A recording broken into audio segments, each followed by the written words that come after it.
Hello everyone, welcome. I am RxOliver and these are my friends, and tonight we're playing Coriolis, the Great Dark. I'm here with Max, Brian, Dave and Dave, and our games master, Brian. The Daves and the Brians are taking over, people. It's the Council of Brians and now we've got a squad of Daves as well. They're taking over. I'm very excited for this one. It's the same crew and the same GM as Ashes Without Number, plus Dave, who's just sitting at every table with us and joined us. Thanks for joining me all, gentlemen. Yeah. We Glad to be here.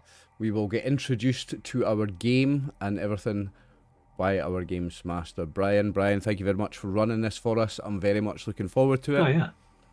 The stage is yours. Okay, well, welcome to session 0 for Coriolis, the Great Dark. This is, well, I'll read you the blurb from the front page of this as well. The portals are dead. Ship City is dying, but there's still hope. You're explorers of the Great Dark. You'll do the work few others will. The enigmatic ruins of the Lost Horizon are shunned by most, but not by you. You seek them out to delve into their shadowy depths and uncover their secrets. The blight, the cataclysmic scourge that spreads from the ruins, makes others wary. For you, it's a beacon. Where there is blight, there are artifacts to find and mysteries to solve. Ship City is dying, but you and your fellow explorers can find a way to a better future. So don your Delver suit, step aboard a mighty great ship, and venture down the slipstream towards the unknown. Your creed, explore or perish.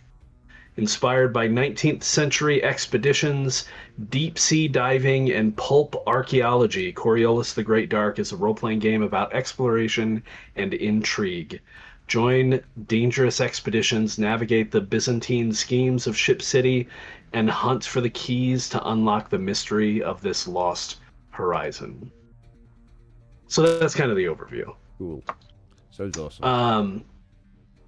What we're doing today, we'll see if we get to some session 1 stuff, as may happen depending upon how quickly character creation and game discussions and things like that go. But yeah, today we're going to start with character creation. So all of you should have access to your character. If you're looking at, this is for Dave and Dave, if you're looking at the landing page, which you should be, I'm trying to make this more interactive, right? Rather than me clicking on stuff, I want you to be able to click on stuff. So the notebook, you can actually click on that to open your Explorer's Journal, where we will collect various pictures and handouts and things like that. You also have the ability to edit the crew notes on the Explorer's Journal. If you want to add things there, you certainly don't have to, but you can if you wish, and it's a place where everybody can see what's going on there. If you close that and go back to the landing page, in the kind of the lower right-hand corner of the landing page, there is a Explorers Guild warrant card. If you click on that, that will open your character sheet. Which, as it stands, is currently named your name. We'll change that as we go through character creation. There's a lot of stuff in that, and we'll kind of go through it together. You should also notice on your hotbar, there are currently 4 things that you're able to do on the hotbar as well, which are there for when we're in other scenes and things like that as well. You can open your character sheet. You can open, I can't remember what order they're in. You can open your crew sheet, maybe is next. Yep. You can open the bird sheet. Yep. We'll talk about the bird. And then the last one should be, again, the Explorer's Journal or the Crew Journal. So you should have access to those all the time. If those are ever not visible on your hotbar for some reason, you may have clicked your hotbar up or down, because there are several hotbars that you have access to, I think 5.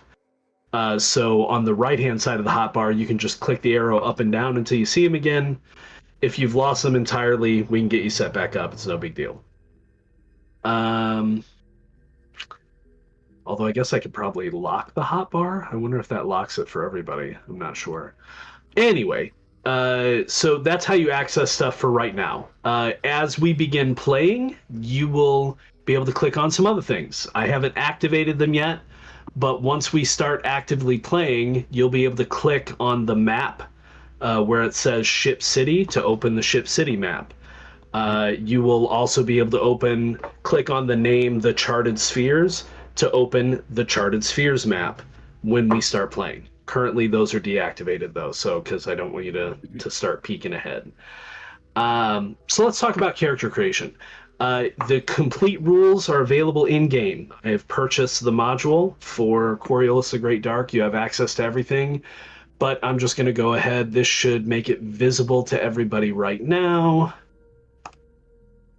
That should have popped up the core rules for everybody on the Your Explorers section. Yep. Okay, cool. So it looks like a lot of stuff on the side there, but it's really not terribly that bad. We're going to go through it. You should be able to pop open your character sheet and kind of switch back and forth as we go through. Starting with Origin. So your Origin, everybody currently is an agent of the Explorers Guild. You have been hired, I don't know how long ago. You can kind of decide that if you want. But you work for the Explorers Guild. And when I say work, I mean that quite literally. You are paid. You earn a monthly stipend of 1,000 Ruck, which is the currency that they use. And we'll add that to your character for this month at the end of character creation. I do also want to point out, I guess I should have mentioned this before, one of the things that is currently available to you in the crew journal is the 6 edicts of Ship City. And these are very important for a couple of different reasons. They have an effect on some aspects of the story, but for now I want to point out 2 in particular to you. One is tithe to prosperity. You're expected to tithe 10% of your earnings to the Grand Council of Ship City. Now, for your explorer's pay, that's already worked in. But if you gain any additional pay, you're expected to tithe 10% for the Grand Council to help everyone. Because keep in mind, Ship City is dying, and you're one of the people that is working to help keep it solvent and keep it alive. The other big edict I want you to be aware of is the last one on the list, total prohibition of blight. This is a super important one for you to always keep in mind, because you as an explorer come into contact with blight. You search out blight objects. You need to decontaminate those things before you bring them back to Ship City.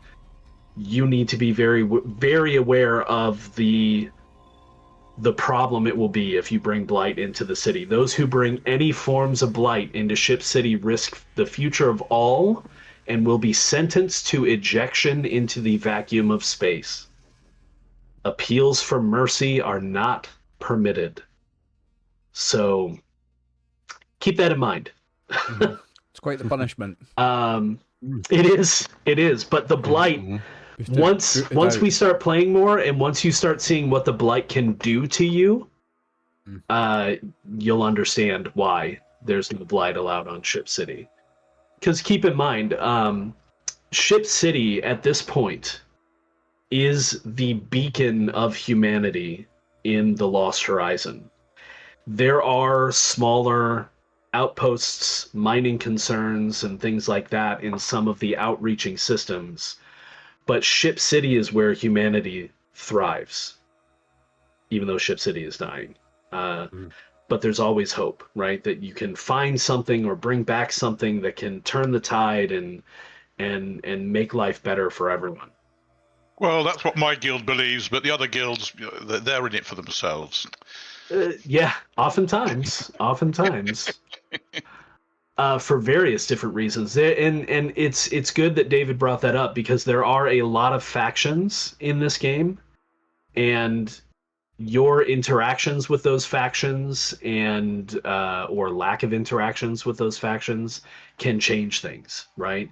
So always be aware that what guild someone is connected to, or maybe like what cult they're a member of, because there are several cults that thrive on Ship City as well.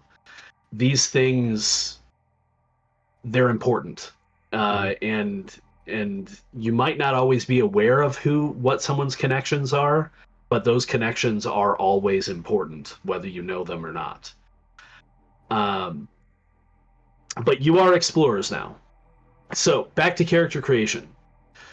Your origin, regardless of you being an explorer now, this is how you kind of came up, right? So origin is your profession, your attributes, a lot of different things.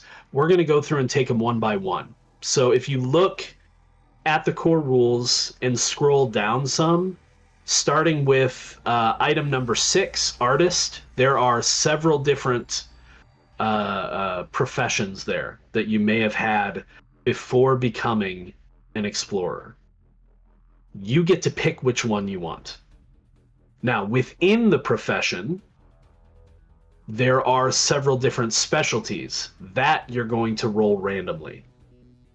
So take a look at the names of the professions, think about what you might want to go with, and we can go from there. While you're thinking on that, I'll also talk a little bit more about crew positions. So a big part of this game is being a part of a crew.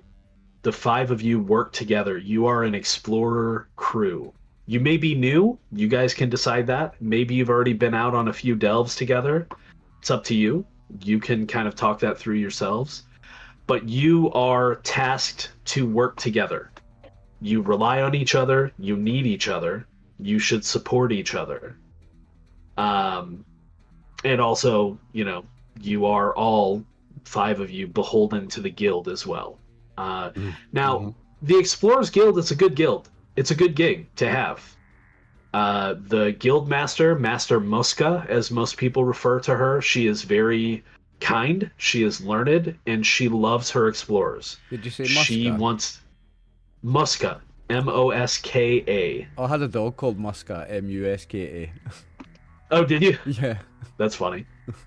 So she's shrewd, like she's a good guild leader, but she cares about her explorers and she knows how important you all are, and she tries to instill in you the importance of what it is to be an explorer, to helping further Ship City. So you are a member of a, for lack of a better term, good guild. They look out for you, right? Now, as a part of a crew, you're going to have a job in every delve. And that job, that crew position, is going to determine during a delve what kinds of rolls you have to make and what kinds of dangers your character personally will have to face as we do the delve. So there is the delver, who is basically the lead of the delve. There is a scout who scouts ahead and deals with keeping an eye on things perception-wise. There's the guard, who primarily looks out for every other member of the crew and tries to protect them. There is the burrower, who deals with drilling, mining, opening of doors, opening of ways, dealing with explosives, things like that. And then there's the archaeologist, who deals with understanding the builder ruins, learning about them, knowing what to expect, what not to expect, and how to deal with more esoteric threats.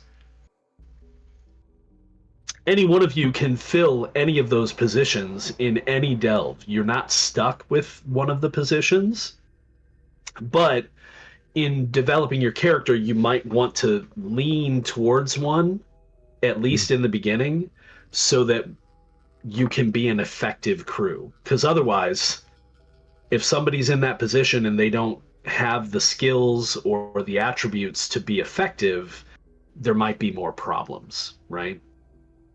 So, is there anybody that has one that they fancy? I think Max, you had one that you liked, didn't you? You like one as well, Dave? It depends. Honestly, it depends on what a role. Because if I was going to choose the way I was going to do it, but are we still going to roll for our origin with our characters?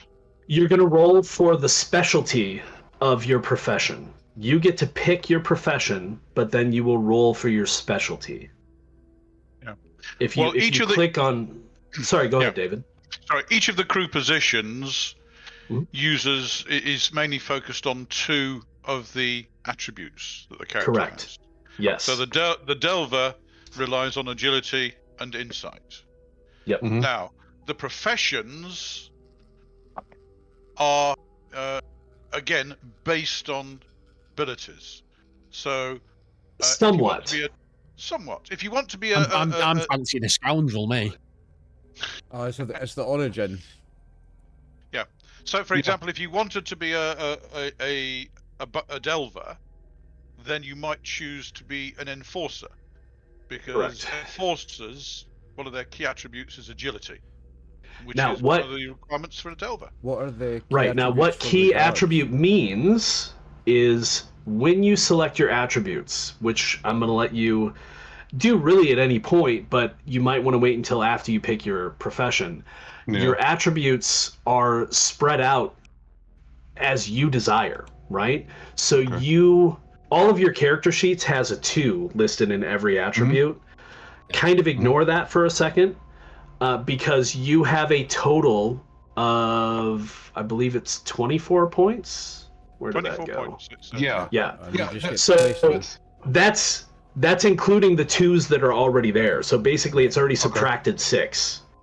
we've got Okay. So 18 you have to add. a total of 24 points. Now, with your professions, the key attribute of your profession can actually be increased to 6 during character creation if you wanted to. Otherwise, you're limited to having your stats raised to 5, but you also need to have a minimum of 2 in every stat.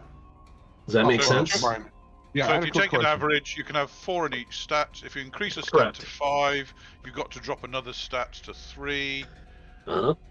and your profession is based on a particular stat, and that you can raise to 6. But again, you If have you to drop other stats. If you wish to. Potentially drop. Yeah, exactly. Yeah. So, Brian, I'm sorry, I'm not to be rude or anything, but is it? I'm looking through, create your role, but is it? It says you start with an origin, you roll that. That's where your character started from. Or Oh, am I I'm gonna sorry. do that? Yes. No, you're right. The origin. I forgot about the origin table. Thank you very much, Max. We really should Oh, that's start fine. there. So if Yeah. everyone click on item number 2, the origin table, Ah. you should be able to click on the, if you're looking at the origin table, it There's a says button. origin right at the top there, and if you mouse over it, it says script macro. You should be able to click on that to roll your starting origin, which is going to give you a talent, an associated faction that you came from, although you don't necessarily, you're not a member of it anymore, and also a potential contact. Are we rolling privately, are we? No, roll them in the open. It's coming through on chat. I got among the alleys and Yeah. shanties of Aluminum Bay. Yeah. 'cause Right, mine came so- up- did mine? You just came up private as well. I Max. only see Dave M. Oh, they are rolling privately, aren't they? I'm just going to reveal them to everybody so we can all There we see. Okay, so on your character sheet, you are going to go to bio. Oh, no, I'm sorry. Oh, yeah, bio. And you can write in your origin there on the bio screen. Well, my thing is that my character sheet won't go down. I can't see the bio on that one. Like I can see the bio, but I don't see the origin, because I see quirk, faction, contact, and appearance. Unless this is something weird on my character sheet. Are you You working stretch on a it out if you particularly grab the small corner. screen? You should be able to grab the No. corner and stretch it. Grab the bottom right. You can stretch it. I can't get to the bottom right. It's like that's the thing, is that I see the character sheet. Can you but grab it's it and not move it up to the top of your screen? It's not letting me do that. Is it something on my? I'm using Chrome. I'm on Is Chrome. it? So, It should automatically I'm on Chrome size as right well. on Chrome. Yeah. It shouldn't be a problem with the sizing on Yeah, it Chrome. You're on a should. normal size monitor, aren't you? yeah, I'm on a TV monitor. Yeah, you got a big monitor. Wow. Sorry, Is Brian. it just filling up your screen so big that you can't see it? Sorry, go ahead, David. Just where's the button to roll? Origin. So if you go to item number 2 on the core rules screen, origin table. Yep. And just mouse over where it says origin. It should say script macro. You can click on that and it'll roll it for you.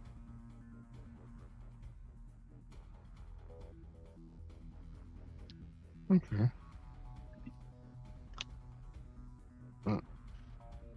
Takes me to text page. Origin rollable table. Fine.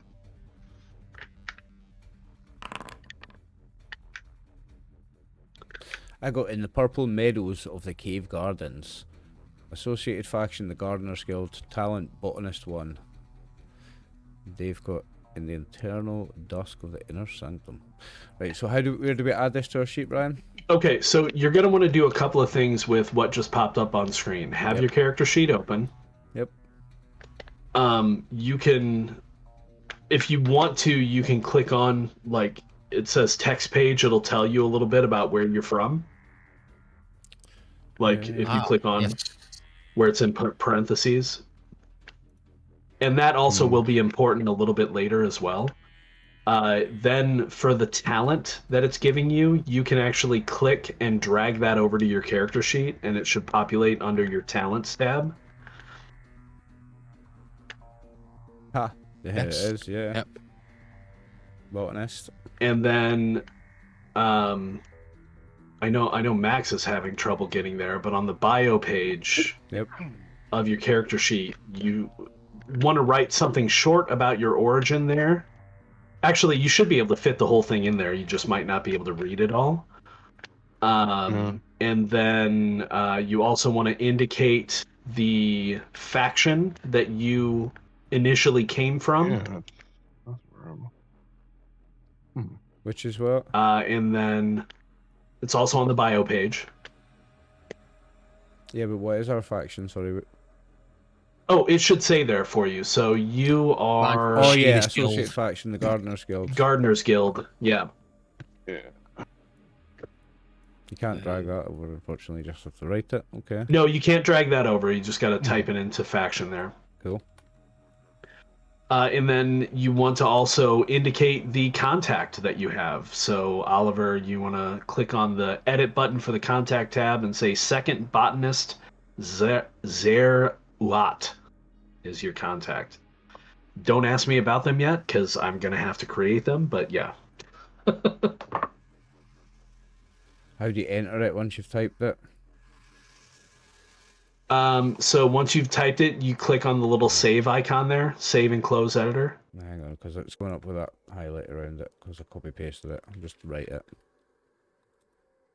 Oh. Hang on.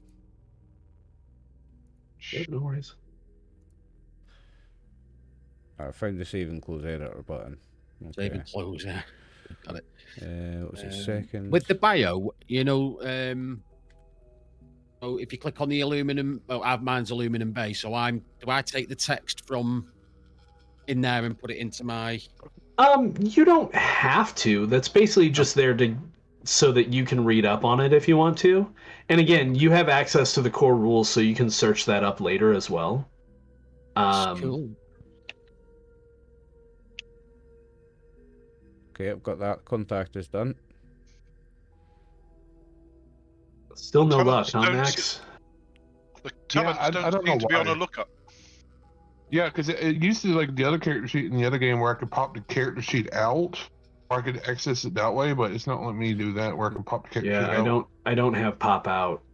Can you screenshot that and throw that in our chat so I can look at it and see maybe what's going on? Yeah, what's the button for screenshot? Oh, Print screen? I have a snip and sketch. It's like a wee You can program, also I do think. snip, yeah. Yeah. What were you saying though, David? You were asking about talents? The talent didn't seem to have a drop down or select, pick list. You just Did you drag it over to your sheet? It should auto-populate. You drag the thing over. Yeah, you Fine, just drag okay. it from the chat window into your character Yeah, sheet. grab it from the roll and Okay. drag it over. It auto-populates it. I get +1 base die per talent level for cultivating plants or fungi, as well as Mine's the same, but when bluffing or lying.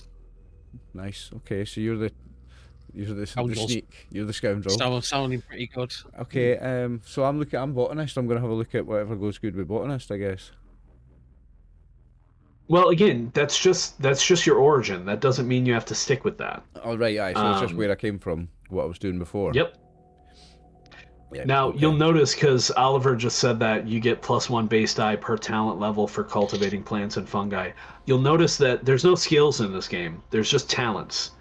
And most of the talents give you a bonus like that in a very specific situation.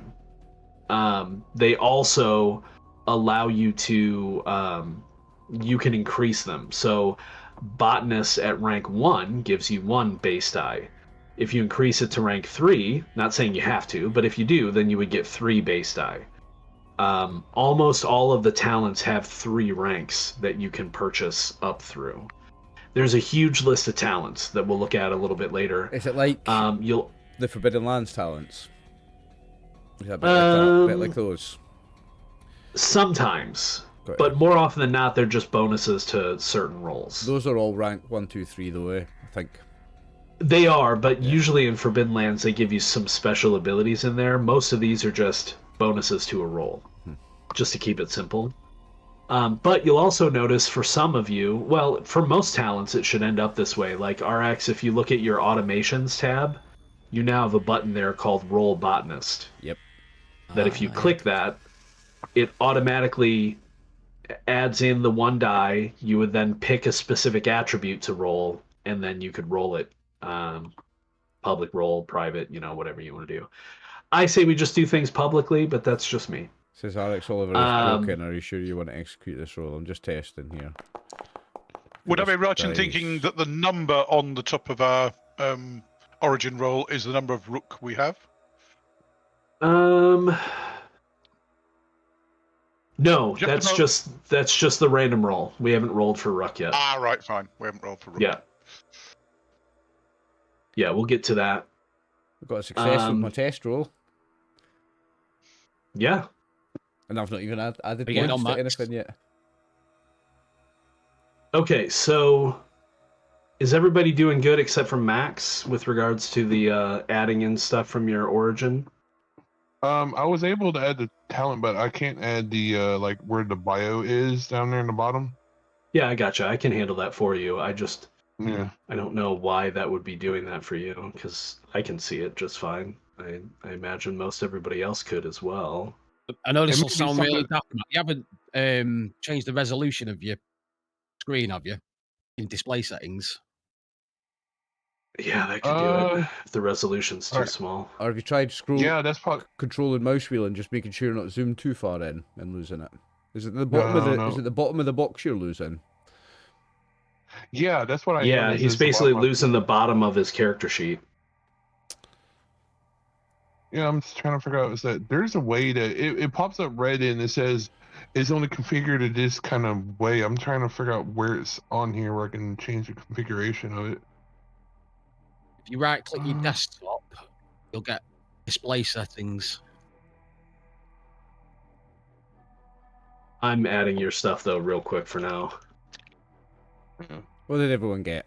David W got the eternal dusk of the inner sanctum.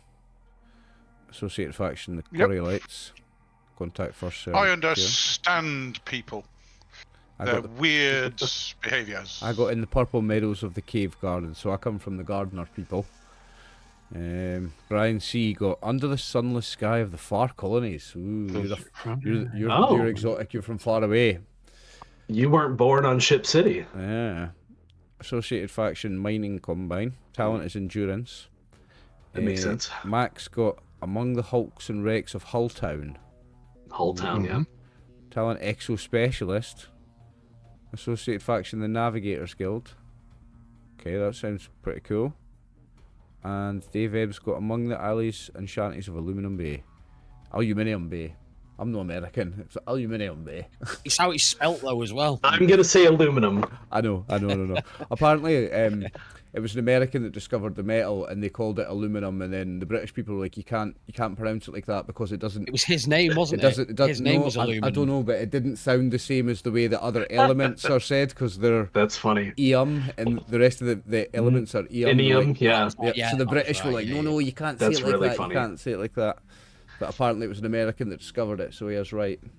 Apparently. Okay, so Max, I put your stuff in, so you don't have to worry about that right now, but we'll worry about that moving forward. But yeah, thank you for calling that out, Max. Origin's done. Everybody's got an origin. Now we go to if you haven't selected profession already, you want to do that, but also start thinking about how you want to split up your stats. So profession is the Delver, Scout, Burrower, Guard, Archaeologist. No. So profession is, again, on the character creation page that I shared with you, it's Artist, Enforcer, Esoteric, Odd Jobber, Roughneck, Scholar, Scoundrel, Traveler. What do you think is good for the gardener people, for somebody that comes from people of gardening? Botanist. Maybe Artist, possibly Scholar. Well, I'm definitely a scholar because I'm from in the sanctum. You know, we understand these things. Sure. Yeah, you could be a scholar for sure. Oh, what? But again, think about what direction that's going to lead you in, because it's a shame it's a random. It's not a shame it's a random role, but if I could pick that, it'd be ideal. Because one of those is cave botanist, so it's literally like made for me in the specialties in the scholar one. So that brings up a good point. Every one of these has a have a list of key talents as well. You're only going to get one of those during character creation. You don't get all four. Mm-hmm. I think. Let me double check. I wouldn't want to change you guys. Profession. Affect many things, including attributes, talents. Yep. Yeah, the rules in this are sometimes a little bit more shortened than they are from the core book. You're picking a profession, and then you're rolling on the D6 table, so you get to... For the specialty, you're that's picking right. What table you're rolling on, basically, right? Yeah. And I think that's the button to do it. And then the specialty gives you the talent, that's right. Do we just roll that then, do we? Just pick what we think. If you know what profession you want to go with. Well, I think I'll go with the scholar. Makes sense for me. Okay. And Dave, you're going scholar as well, yeah? Yep, I'll go scholar as well. Okay. You're going scoundrel. Do I drag something across or just type it into profession? For that, you can just type it in under profession, but then you do want to roll on your table. Like Oliver just did. He got Slipstream Cartographer. Interesting. So roll that, drag that talent over to your character sheet. I'm an algebraist apprentice with astrometry. How do we? Oh, that's right. I need to share those for you guys. Okay, I get +1. I now get +1 base die per talent level when mapping and navigating during treks. So I'm the cartographer. I'm the navigator. So treks are actually a different thing than delves. Treks are like overland travel to get to a delve, and there will be some treks as well. Yeah. So I'm a maps guy, guys. Mm-hmm. How do we open the compendium again? You know, that's got all the... Brian, see, you're on mute, mate. For the character creation, I can share that with you again if you like. Yeah, I've got the... Yeah, it seems to have disappeared. I'm going scoundrel, but I need to know what I'm rolling. Okay, so I will just share it with you, because I think everybody else has it up. I went Enforcer. Enforcer, nice. I'll just hit show players. There you go. Ah, there we go. Are you going to go down the guard route then, are you? I'm thinking the guard route. Yeah, sweet. I'm going to turn your volume up a wee bit. You're a wee bit quiet at my end. Now, as far as names go, you guys can really kind of do whatever you want. Coriolis does have a bit of an Arabian kind of hint to it. It's not as heavy in this game as it was in the Third Horizon. but the influence is still there, as you can see in some of the sample names. But you can, name your character whatever you like, appropriately. I don't want you to go too like, don't be Jack O'Neill. That sounds a little weird, but sci-fi names and things like that. Or you can just roll a random name on your table, or you can just look at the table and decide, that name looks cool. Is there a table for rolling the name? Is there? So every profession has a table of sample names. You don't even have to use names from your table. If you scroll through a couple of the different professions and you're like, oh, I like that. Yeah. You can go with that as well. Just to go back to what do I roll first? Okay, so on Scoundrel, you want to click on this. Try to roll your specialties. So if you scroll down until you see specialties, it should say Roll Scoundrel Specialties table. An artist. I love it. Oh, I love it. Con artist, nice. So you get actor. With the actor, the other perk I got as well. Dave, that's one of my favourite types of character to play, mate. You'll love it. Great character to play. Oh, yeah. Great fun. One of my absolute favourites, actually. The rogue, the scoundrel, the con man. Especially the con man. So big favourite. Make sure you drag that over to your character sheet. From the chat window, you can just grab where it says actor with the little briefcase next to it and drag it over to your sheet. Right, I think I've got a first name. It says it already exists for some reason. Brian. Yeah, Brian. Yes. Oh, I already got actor as a talent on the last one. Oh, okay. So, where do we roll? Hang on. Let me deal with Brian C first. Sorry. Yeah, when I rolled my Enforcer specialty, the talent it gave me is not in the key talent list. It's not? No, it's not. You can't just drag it over from the chat window? No, I dragged over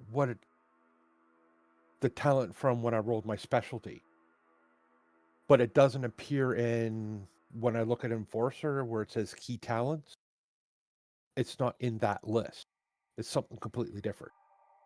Oh, okay. Well, hang on. Let me look at it in the book then, because that could be they may have had a bit of a mistake in translation. So you're an enforcer. Bounty hunter, Brian. Yeah, I got streetwise at the bottom. You're supposed to have bounty hunter. Yeah, and it gives me streetwise, but that's not in the key talent list. That's what it says in the book, though. I'm looking at the PDF right now, so.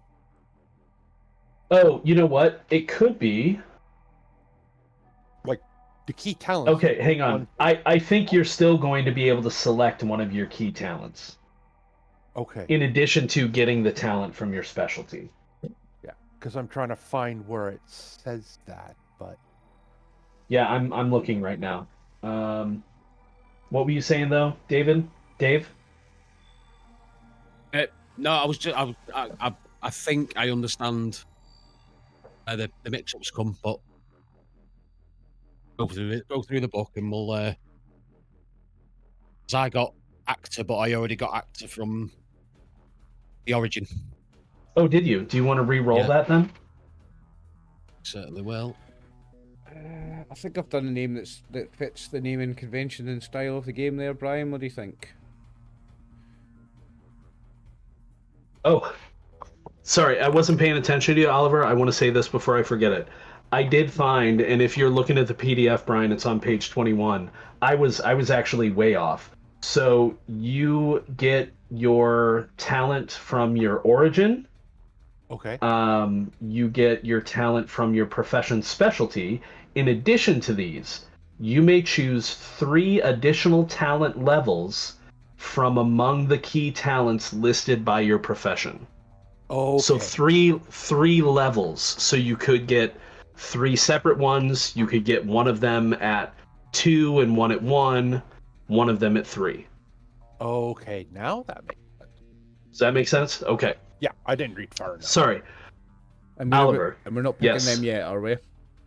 No. Let's make sure everybody's got your specialty and your your origin done first, should have two which I talents assume each. we're all almost there. I've got a name that I think fits the style of the Dave, game. you re-rolled your Thug. specialty and got thug. You got alley thug. Okay, Nice. so you're a charismatic alley thug. Oh, That's nice.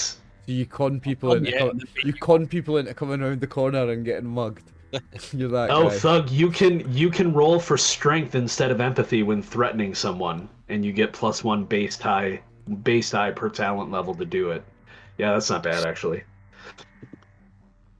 Okay. Where do you roll the specializations at? So, which profession did you pick?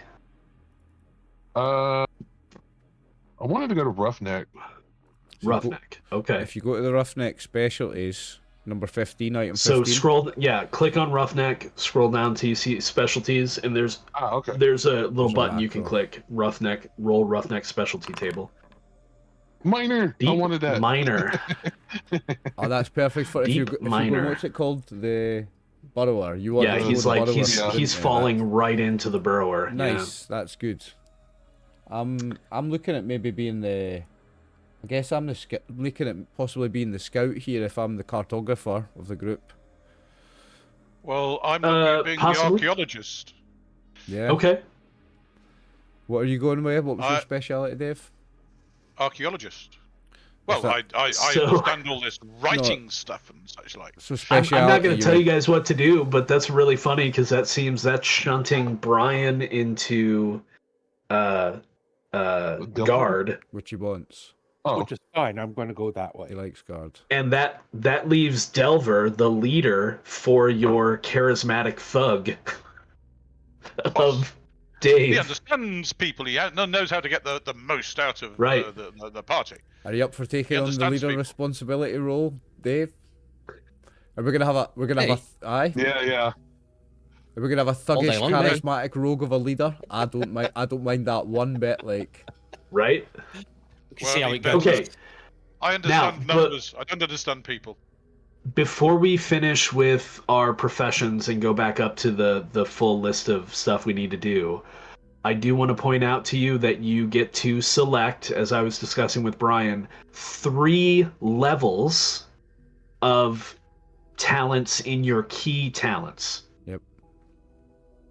So, like I said, you can either pick 3 of them at rank 1, you can pick 1 Wait, and we'll then find them. increase it to rank 2, and then another one, or you can pull over 1 and make it rank 3. where am I finding those?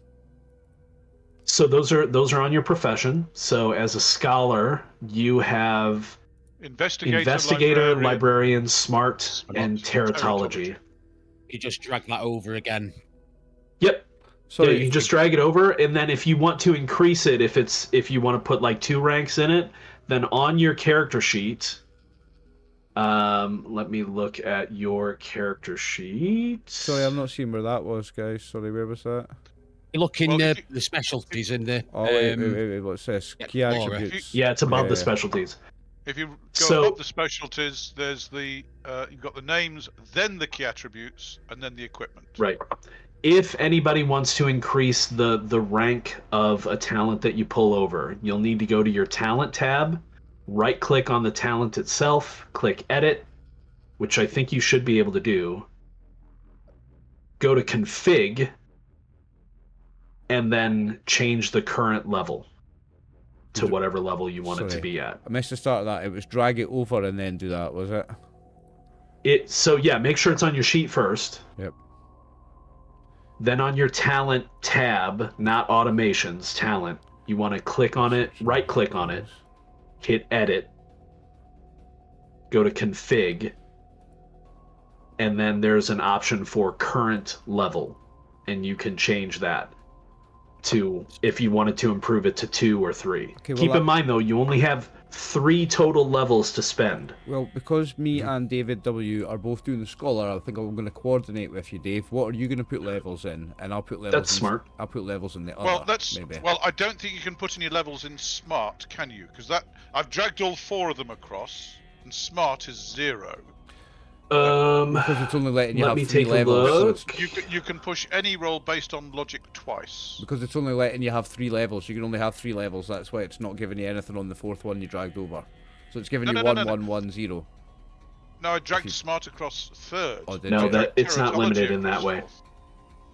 Let me look at smart here. Okay, you can push any roll based on logic twice. Yeah, so it doesn't have level, so it's only you spend 1 level on it and you're done. Like that's it. Yep. So then you have 2 more picks. You just have a look at mine, Brian, see if that's right. I will. I think with being the cartographer and the wayfinder, I'm going to definitely put something into the investigator one, Dave, because that's +1 base die per talent level when searching an area for clues. So I'll compare. Okay, I'll so compare Dave- Teratology looks appropriate for you, doesn't it? for me, yeah. So I think maybe 2 in one and 1 in the other out of those 2 for me. And then what's the other ones? Librarian and smart. I'll take librarian and smart. You then. do librarian And that smart. means I'll do have investigator. librarian too. And I'll do So, investigator and Are we teratology. pronouncing that Idris or Edris? Idris. Edris? Okay, so Edris, it looks to me like you still have 1 more pick. Because you already had actor, right, and I've you got increase 2 it to in. 1. Yeah. Yep. You got Thug for free, 1 you more. picked Stealthy, you got 1 more. Excellent. Okay. Done. How do you put the level up once you've moved it over? If you right click So- on it and Yep, then go go ahead. edit Thank you, David. and then go to the config and change current level to whatever the current level is. Yeah. Let So me I've just read taken these again. librarian 2 and smart. I think I'm going to do investigator 2 and teratology 1. What is teratology? The beasts of. Oh, The nice. Great Okay. Dark. Yeah, you get Nice, +1 nice. base die per talent level to know and understand the beasts of the Great Dark. Sorry, so it was right click it, and then it's edit, and then Edit, yep, and then we just. config, Oh yeah, thank you. So current level current 2. level. Thank you. Yep. Are you writing anything into the... There's my door. I'm not Special expecting bit, or am I anyone, so jumping bear with ahead? me a second. So, specialty is what you rolled. So, your specialty would be Alley Thug. And we should roll for the equipment under the profession as well. Correct. So that was where I was going to go next after key talents. You want to roll for your equipment. Let's see. 1. Oh, okay. Ooh, a portable lab. Medkit. Old paper journal. Oh, we got some That's B, additional yep. pistols. Oh, a small shield. Now, I believe that's literally a handheld shield. It's not like a... Yeah, it's not like a special, like, magical, like, energy shield or anything. We could just drag that across Bless as you. well. Incidentally, Brian, I've put in my characteristics. I've set my I saw that. attributes. Yeah. And as I said, I'm not good with people. No, you're not. But So, you've got the minimum. question, do we have somebody who could drive or fly a shuttle yet, or no? So that is a good question, and I was going to bring that up. So driving and flying shuttles is an agility roll. Mhm. And you, as a crew, you will start, and we will have to pick together. You will start with a shuttle and a rover. You're going to have to pick it. You're going to name it. You're going to determine what color it is, all that fun stuff. But somebody's going to have to pilot. Now, in order to facilitate certain things, I'm a particularly nice GM, and I don't think it's going to unbalance things. Once we're all said and done, I think I'm going to give everybody an additional talent pick so that you can pick things like drive or, okay. you know, something else that suits what you're doing for the group. Because I'm going to imagine that you all have been on at least one delve together. You weren't just put together today. Yeah, we're not greenhorns. Right. So would you? Sorry, go ahead. Go ahead. No, you I was first. going to say, as far as character token is concerned, I think the Yeah. algebraist is appropriate. Mhm. So You like the top algebra left based? on the top left on the first block of people. So I'm just looking at my sheet, I and will I should start have. work on that. I've got my name and speciality as scholar, right? Correct. Yep. I don't have a profession No, yet. profession is Profession is profession is scholar. scholar. Right. Okay. Speciality is whatever you rolled for that. Which was let me remind myself. Scroll up. I got the slipstream cartographer. That's profession, You have right? cartographer. No. No, that's that is your speciality. speciality. Yeah. Your profession is scholar, and your speciality is slipstream cartographer. Thank you. And right, so there's a question. I wasn't looking at the same page you were, where it tells you what your prime attributes are. What are the prime attributes for the scholar or the scout? Scholar, I believe, is logic.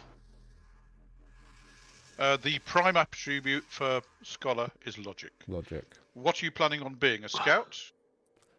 Yeah, I'm In going to which go the case scout. you need perception and logic. Perception and logic. Yeah. If I'm going for the archaeologist, I'm insight and logic. Okay. But since you're a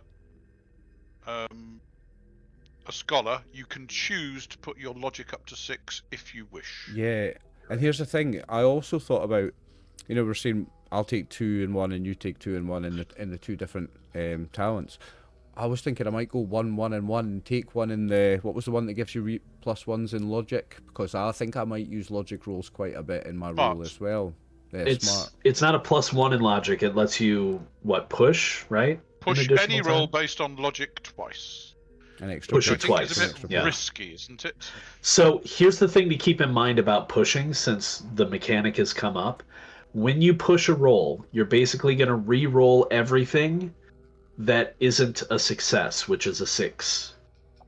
On a push, though, you're automatically going to lose a point of hope. And then for every 1 that you roll on a pushed roll, you will lose an additional point of hope. So pushing it twice, that rule is still going to apply, if that makes sense. So like It'll cost you 2 points to push it twice. Plus however and many ones you roll. Plus any 1s. Yeah. Is that 1s in the final roll or In the during final roll? No, So in because other words, if you have a 1, I believe if you have a 1 before the roll, that gets picked up and re-rolled as well. I'm going to do it. I'm going to take 1 level in each and take 1 level in smart as well, Dave. So instead of having 2 and 1, I'm going to have 1, 1, and 1. And you also need to roll your equipment as a scholar. Yes. Have you rolled it? Not yet. Fair enough. Level 1. No, why is it that's not not what I letting me wanted put to that do. to 1? That smart stuck to 0. It's doing what Dave's was. Yeah, that's what it needs to be. So it's zero. a special thing. Oh, so it doesn't have It levels. has an effect that's going to affect your character. It should work in automatically that you get to push twice. Okay. In fact, tell you what, Dave, while I'm making your token, why don't you try, since you already have it on your sheet, why don't you try and make a logic roll and see if you can push it twice? Okay. Should work automatically. So where do I make the logic roll? Just open up your character sheet and click on logic. Okay. I did not just get make the a ideal roll. roll for the equipment there. I really wanted the number 2 with the 3 to 4, sorry, with the cartographer's kit. I got the portable lab, medikit, and old paper journal. Do I need to drag them over?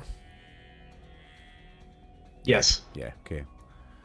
How do I make a logic roll? If I click on the white button next to the logic number, it just goes black. No, that's a condition, so click that off. Yep. Where do I click to make a logic roll? Just click on the word logic. Alright, fine. Okay, so that comes up, and 6 times whatever. And then add talent. Let's I add don't my think you need to. librarian. Yeah, I don't think you need to add the talent. I think it works it automatically. So just make a base roll of your 6 logic dice and then try to push it twice. Okay, public We'll roll. see if it works. Oh, it might not let you push because your hope is broken. Are you sure you want to execute this roll? How am I broken? Wait, what is broken? That's what it said for me Osric as well. Meebo is broken. That's me, Osric Meebo. Osric Oh, Meebo. broken, as in I just increased your health, hope, and heart all to max, so you should be fine now. Try it again. How do you spell Osric? Broken means that you're at 0. Is it OSRIC? Fine. How do you It is. Osric. Yeah. OSRIC, yes. What? Osric. That's an interesting name. Where did you get that idea, Dave? I love that. What was his last name, sorry? Osric Meebo. M-E-B-O-W. M-E-B-O-W. Thank you. So I've got go ahead and one push it in success. the chat window. I push it. Yeah, and it's letting you push it again. Normally it wouldn't let you push twice. Those dice are very cool. Push a last time. 2 hope lost, 2 successes. Yeah, nice. Okay. Does anyone else have names? Okay. I'm filling in my notes now. I'm just gonna delete that roll. Yeah. But yeah, my that works. character- Yeah. For right now, his name is Rico. Rico, how do you spell that? R-I-C-O.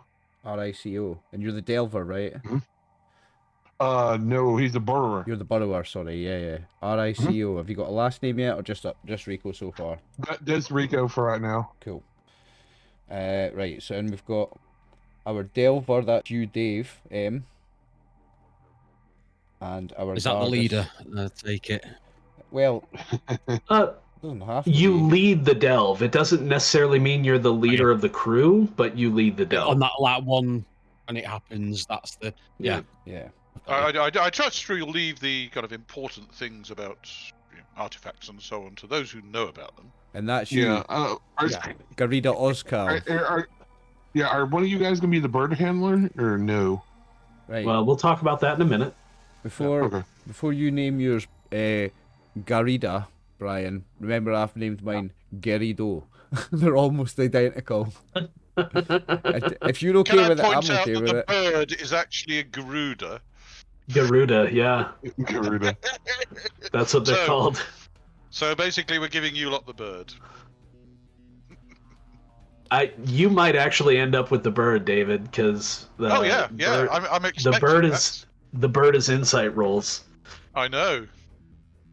How do you Insight isn't very useful. how do you do those fancy symbols? How do you do like the 2 dots? Oh, it's just the way I copied it. I copy and paste. Well, I'm gonna copy your O because I want one of them. Quick question, Brian. Uh-huh. My old paper journal gives me a bonus to logic on a specific subject. Which subject? Okay.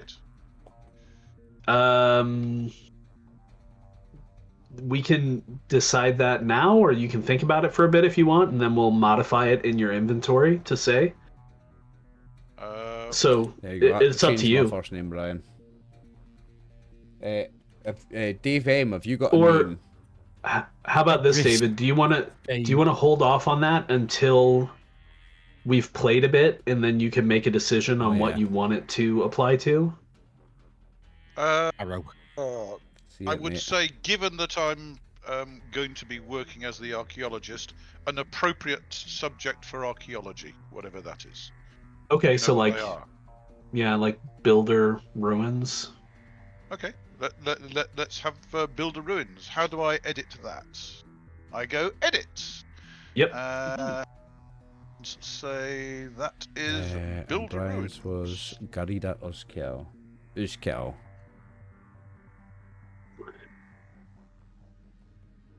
I changed my first name so it's Okay. not almost identical to yours, Brian. Okay. I just looked at the names they had under enforcement. I seen that O with the 2 dots and I was like, ooh, I'm gonna name mine after a famous footballer. Because I'm a nerd. What's your name, Oliver? Uzil Alraza. Uzil Araza. Yeah. So Garuda Raza has also got an old paper journal. What subject is yours on? Cartography? Garuda is no longer my name because Brian's character's name was Garuda. Oh, you're talking to Brian, sorry. Yes. My bad. Garuda has an old paper journal. What subject is yours on? So do I. That didn't work. Why? Well, you've moved the back, the front page. If that's appropriate. Token. I think mine should be.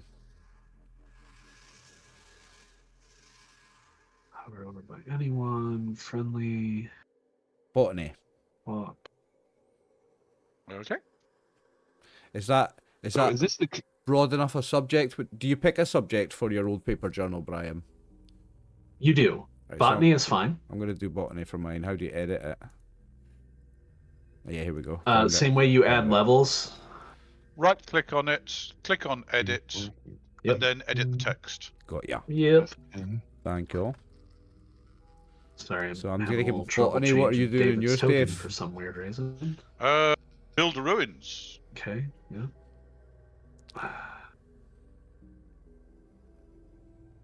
Yeah. Yeah, okay. I've done botany. All right. Resources. 4, 5? Portable lab, so I also get Update. to analyze chemical. I can analyze chemical and biological samples. Yep. Sweet. Again. All right. So, I've done my 24 points that I had to contribute. have you done that? I've not done that yet. Yeah. Okay, so once you've done that, also before we try and do anything else, you definitely want to make sure that you go in for Garuda and fill up all of your bars, your health, hope, and heart, 3. Okay, so you want like the because dots you in them you don't already. you don't want to be dead. You can just Well, click they're on the four. last one and it'll jump to Okay. it. Oh, there we go. He's filled them up I'm to 4, wondering right? about that. Right. So, there's 12 points already spent, so that means we've got another 12 to spend. Correct. Yep.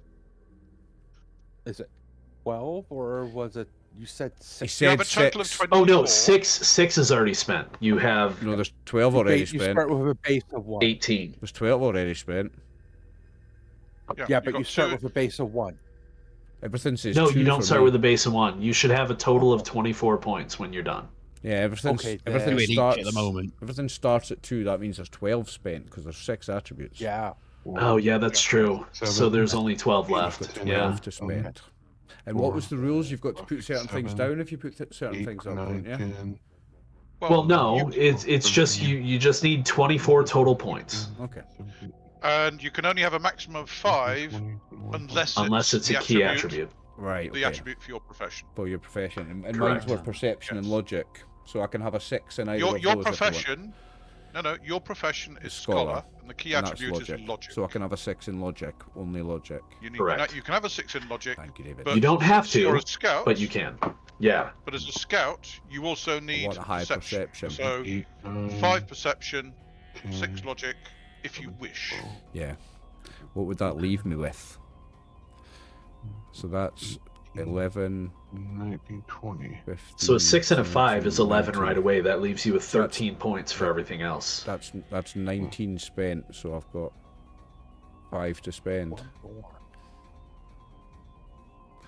Okay, I'll put my agility up to 3. That's 4 to spend. But you should add up to, what did you say? Was it 24. 20? Total of 24. 3. I'm sad I have to get my calculator out for this. 3, 6, 9, 12. Well, it's an average of 4 in every attribute. You're at 24, Dave. Yeah, I'm up. Perfect. 5, 11, 16, 20, And these 23. don't I've got change, one more right? to spend. Right. So I've currently got a 6 logic and a 5 perception, like you suggested, Dave. And I've got 4 insight, 3 empathy, 3 agility, 2 strength. Should I just go for 4 insight and then 3 right across empathy, strength, and agility, do you think? Well, bear in mind that your health is dependent on your strength and your agility. Yep. So if you've only got 2 strength, then What does insight do? Insight is used for engaging with the bird.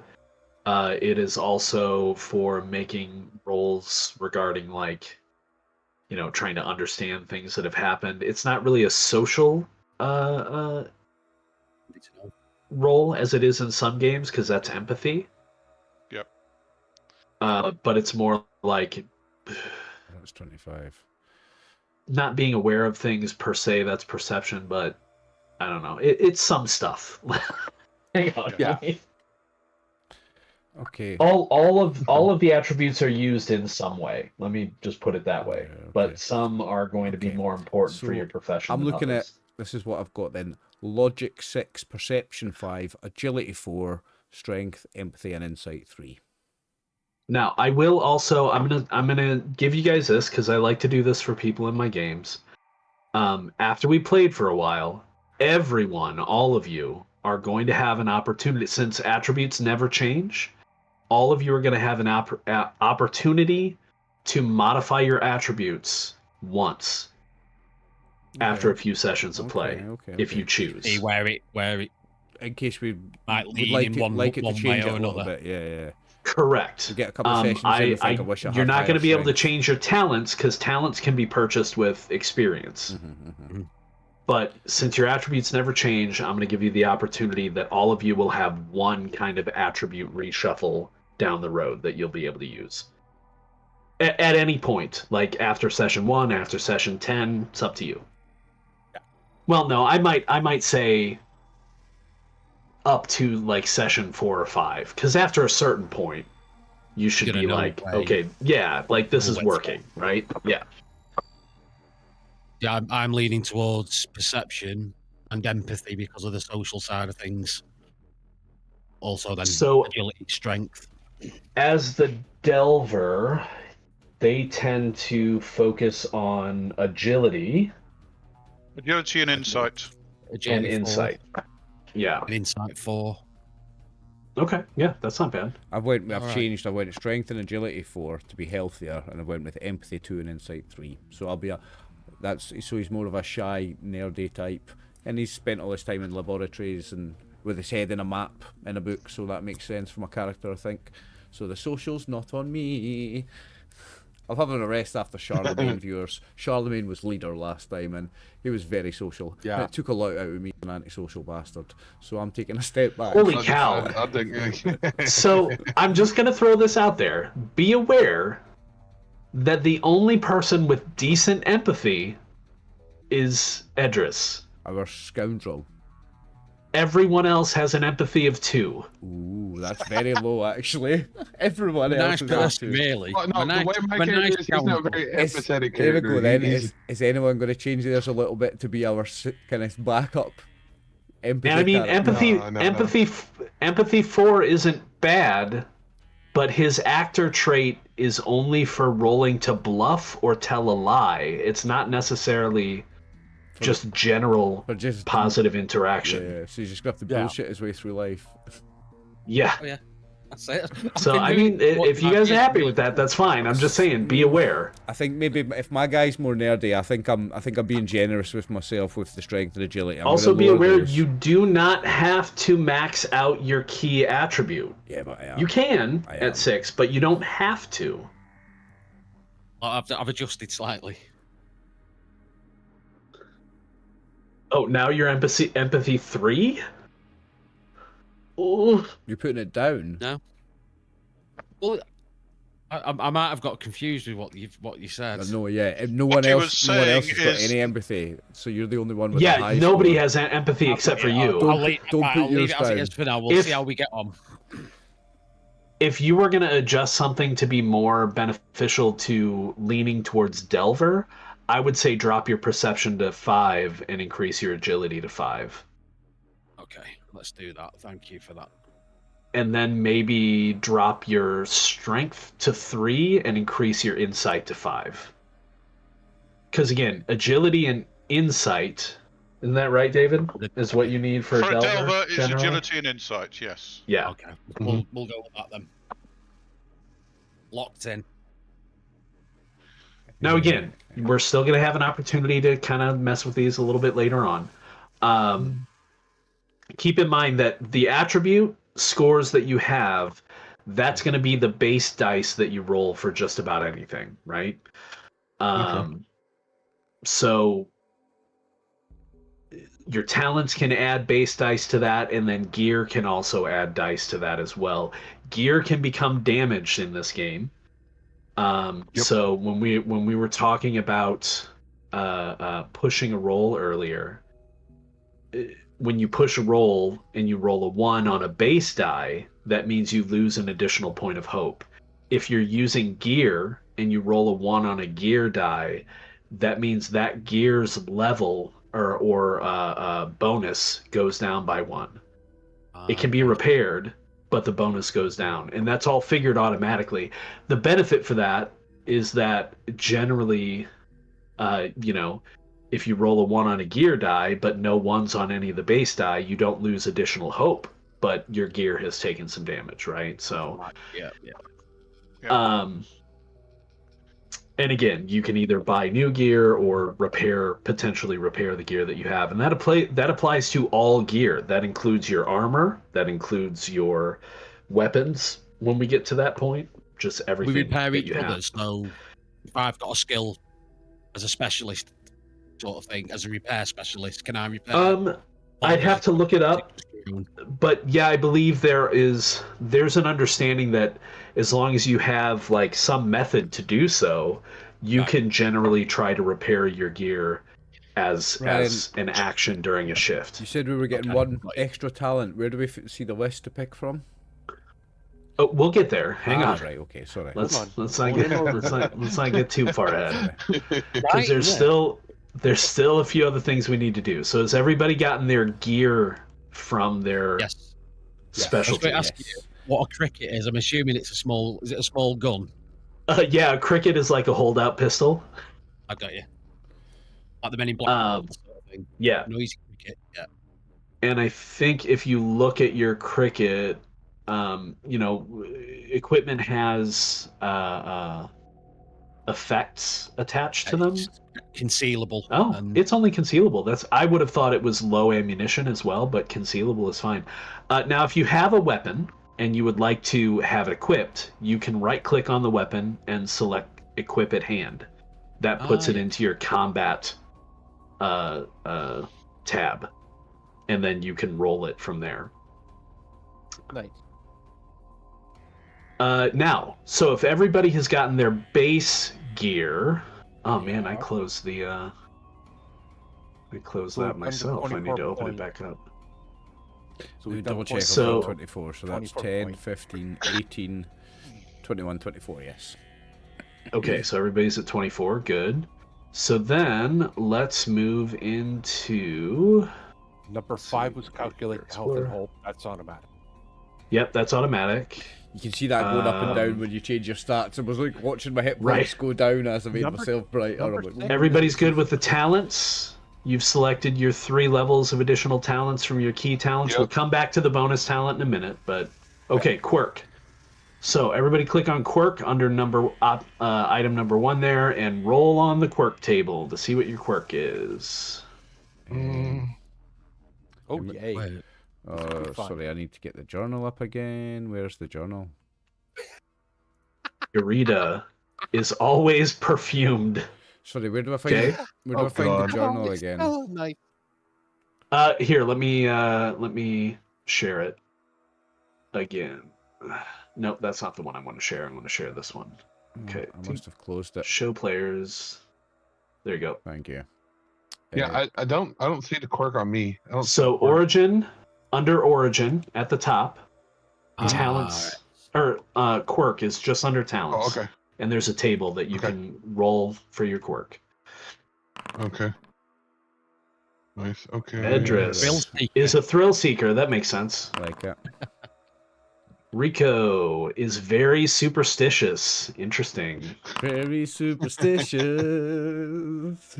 Osric is also always perfumed. Would you like to re-roll that just for some variety, or do you want to go with it? Already got somebody who's perfumed. I will re-roll it. Why not? Okay. Very superstitious. I'll already have a thrill seeker as well. In which case, I smoke too much. Yeah, you do. Okay, and Ozil Alzara. always fidgets with something. Okay. So you want to write those in on your In bio? Yeah, Quirk.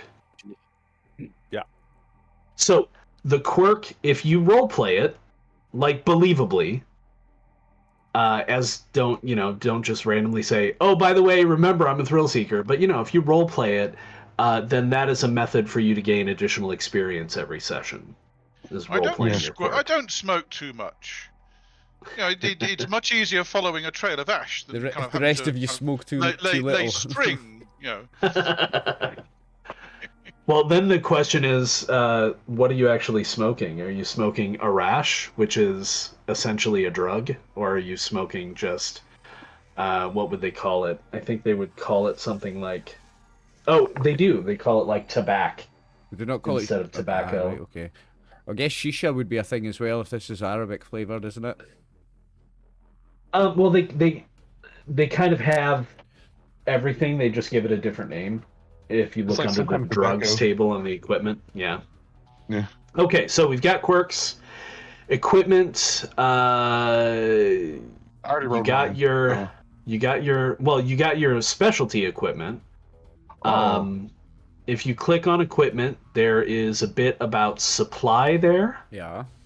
Well, first of all, it tells you how much you can carry. You can carry strength +4 regular items. A lot of items weigh a lot less.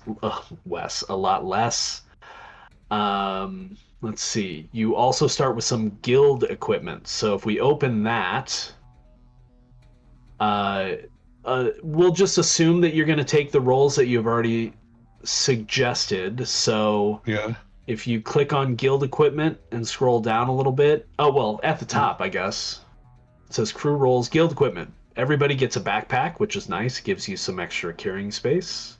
So you can drag that over to your sheet. Assuming we're all looking at the same thing. I'm lost again. Yeah. Equipment, supply. Okay, let me show this to you then. I say if you click on Okay, so again, we're at origin. Go down to equipment. Click on the keepsake. It's right above it. Wait, I've lost it. Equipment. Yeah. Oh, is it? Starting capital. There we go. So quirk equipment. Yep. Yeah, got it.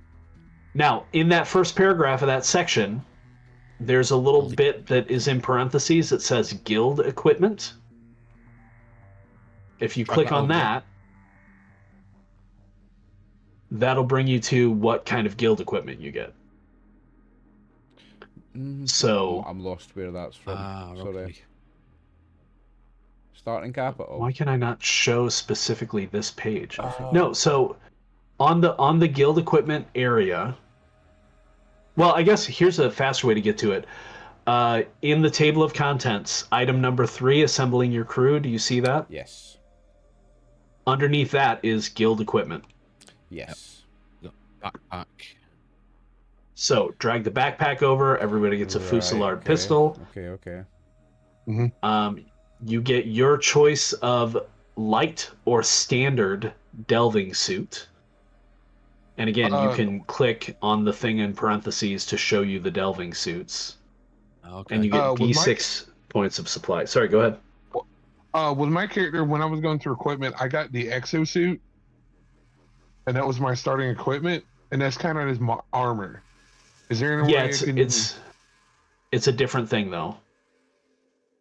Oh, you can unequip it. Yeah, can you do that for me so I can add this one to it? Because I can't scroll down to that one. I tried to drag that over. It says this actor already has an armor.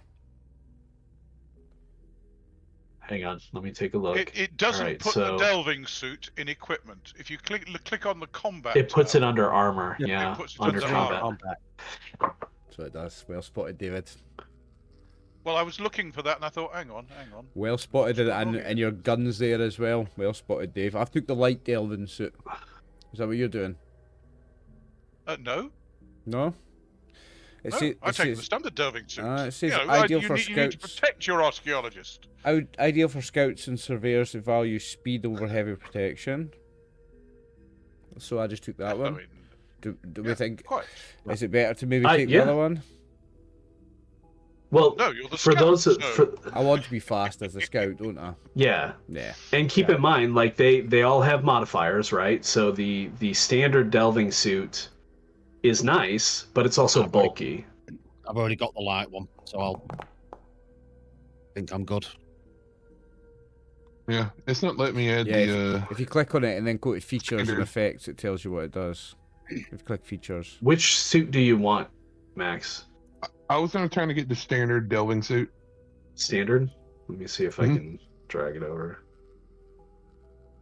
It goes into your combat section. Already doesn't has it? armor. Remove Does, it yeah. before trying to equip another. Well, but you have an exosuit. Yeah, it's a well, because it's a I don't know how big the exosuit is. It bigger than a normal delving suit? It is. And you can definitely just stick with your exosuit if you want.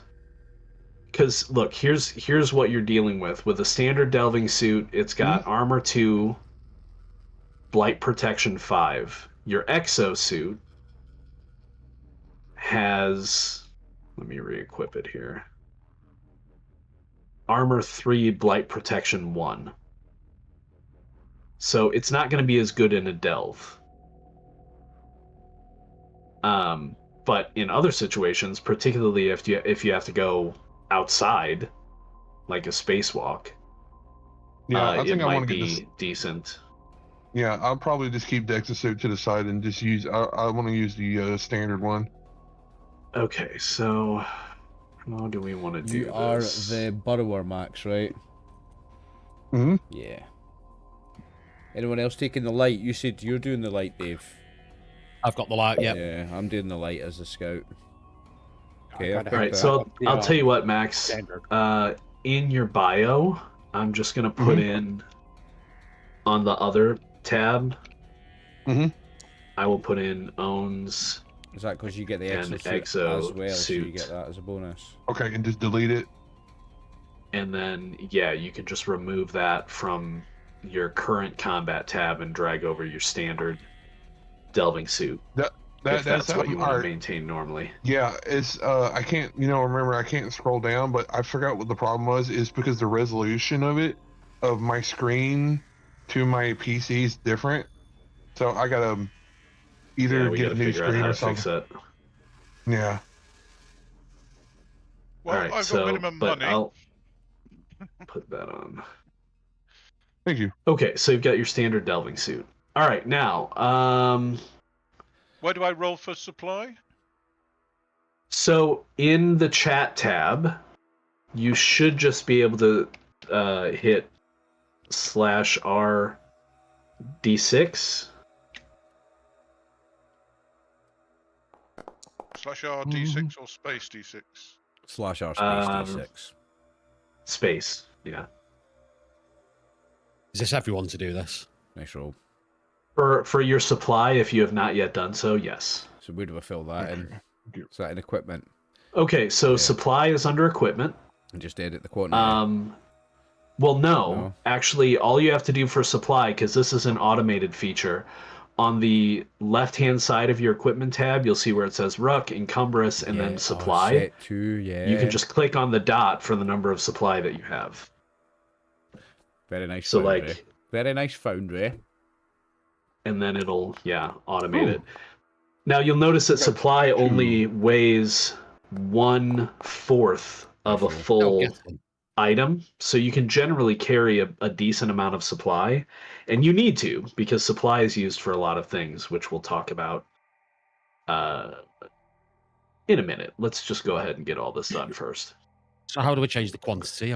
I rolled a 6. See on your Okay, so tab? on your equipment tab, go ahead. She did the dots on the left-hand side.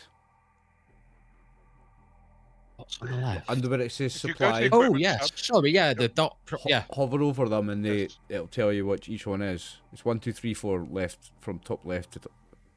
Click the second one on the right block at the top. Yeah. I've done it. Yep. Got it. Yep. And if you look on supply And on the right-hand side, you'll see quantity's gone up to 6. Yes. Perfect. And this is Rook. And I added yours, Max. We add 1,000 to there, don't we? The Rook bit. Well, you can roll the Rook. Oh, I thought we started with 1,000. No. No. If you go to starting capital under Origin, wherever you were born, you then roll the dice. Mine was 1d6 times 1,000, and I rolled a 1. Right. So look at your origin. Yep. So you came from the cave gardens, yes? That's right. In that case? So you're the last one, d6 times 1,000. So you have 2,000. 200. Where is I was Aluminium Bay. So I've got the cave Okay, gardens so if you rolled a page up. 2, that'd be 200, yeah. Oh, sorry. So I've got the cave gardens page up. Where do I see this, Dave? Sorry. No. If you go to Origin. Origin. Yep, and then you'll see under equipment Starting you've got capital. Supply and then starting capital. Yes. So click on starting yeah, capital. Yeah. So you and should then click on the one click from D6 times 1,000. Yeah. And cave garden. So I've got the posh highest side. one. So I'm. Go on, roll a 6. It is. Come on, There a you- 6. you Oh, got that was 5. almost a 1 and it went to a Nice. 5. So I get 5,000. Okay. So Correct. Max, you're from Hull Town. So I'm just going to go ahead and roll for you. You get 3d6 times 100. Okay, because I got a 1400. supply of 2. Yeah, I also filled in your supply. Okay. Because I don't know how much of your sheet you can see at this point, but you have 1,400 Yeah. Ruck. And Rook is Oh, okay. R-U-I-K... R-U-I-K-H. RUK. R-U-K-H. Ruck. R-U-K-H. If you look on your equipment tab, it's Yeah. the top left-hand circle. Yep. And currently Now, on if- 7 out of 8 encumbrance. Wonderful. I'm on 6.5 out of 8, Wow. mate. If you are, well, the good news is your rover and your Which I'm going to do. shuttle, they both have cargo space. Now, Keepsake? if we'll get there, I just want to let all of you know, if you are kind of a little fastidious, or whatever word you want to use, like I am, you can actually reorder stuff on your equipment screen. I like to put my stuff in alphabetical order with supply on top, but you do whatever you want. You can just leave them as they are. That's fine too. But you can hold and drag them up and down to Okay, move them. yeah. Should my hope and heart both be 8, yeah? I don't know. Let's look at your character. Ozil. Yeah, it looks like you're 8s across the board. I just put my agility up and my empathy down. I decided to be a total recluse, antisocial, like, nerdy guy. Okay. So the social's not on me this time, guys. Apparently not. Okay. Nah, I mean, you could still make attempts. I'm taking a but break yeah. after Charlemagne, mate. Fair. He's I don't just Fair. hard blame you, dude. It was hard work I being don't blame you. so good and so people focused. So Okay, so righteously- does everybody have their guild equipment and their starting capital? Yes. I think so, yes. Okay, so keepsake under origin will be next. You can roll on your keepsake table.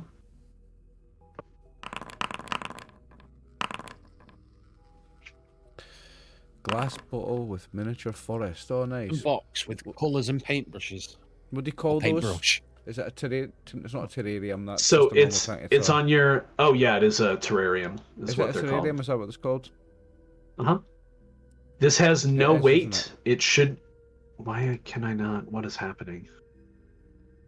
There we go. Okay. So you should be able to, everybody except for Max currently, on your equipment screen, there is a keepsake box underneath your supply. And so you just want to plug that in there. I've got a Oh, little just terrarium. type it out. sorry. yeah. I just started messing up yours. That actually suits on the my wrong origin. character. That suits my origin very nice because I come from the caves. That could be like from my homeland. That could be my little piece of homeland that I've got with me, and it's this tiny little microscopic piece of life from where I'm from. That's cool. I like that. That's a cool keepsake to get. It could even be a really tiny one, like the bottle's like on a chain round my neck. It's so small. I like that a Yeah. lot. It's very cool. Okay, now, as far as what the keepsake is for, just so everybody is aware, it's always a tiny item with no practical use, but once per gaming session, you can use your keepsake, role-playing, to recover 1 hope. by playing out a small scene of just describing how the keepsake helped you recover. Nice. I like it. I like it a lot. What did everyone else get then? A wooden box. I have a and dog-eared paintbrush. book. Mind-expanding fungi recipes, volume 4. Ooh. That'd be good for a botanist. A botanist would be like, ooh. Mind expanding fungi are good for everybody, mate. I'm a big fan. Well, Yeah, I can improve mine- everybody's hope by kind of Nice. cooking your recipe. I love that. Nice. What I was saying, I have an out-of-date star chart by Master Albergas Zuridian. Zuridian. I like that as Algebraist well. Zuridian, yeah. That's a very cool item as Nice. well. And I got an Oh, old automaton doll that can crawl but not walk. cross but not walks. And Dave, you got a box. Box Wooden with box paint. with colours and It looks like a colouring box with a paintbrush. A wooden Ah. box. Very Mhm. cool. Okay, so keepsake done. Yep. Name and appearance. So names we already have. If you want to roll some appearances, again, there's a space for it on your bio. It says you can pick from these, create your own, or we can roll for funsies. Generally, I would say roll 2, just to give you a couple of things to highlight who you are.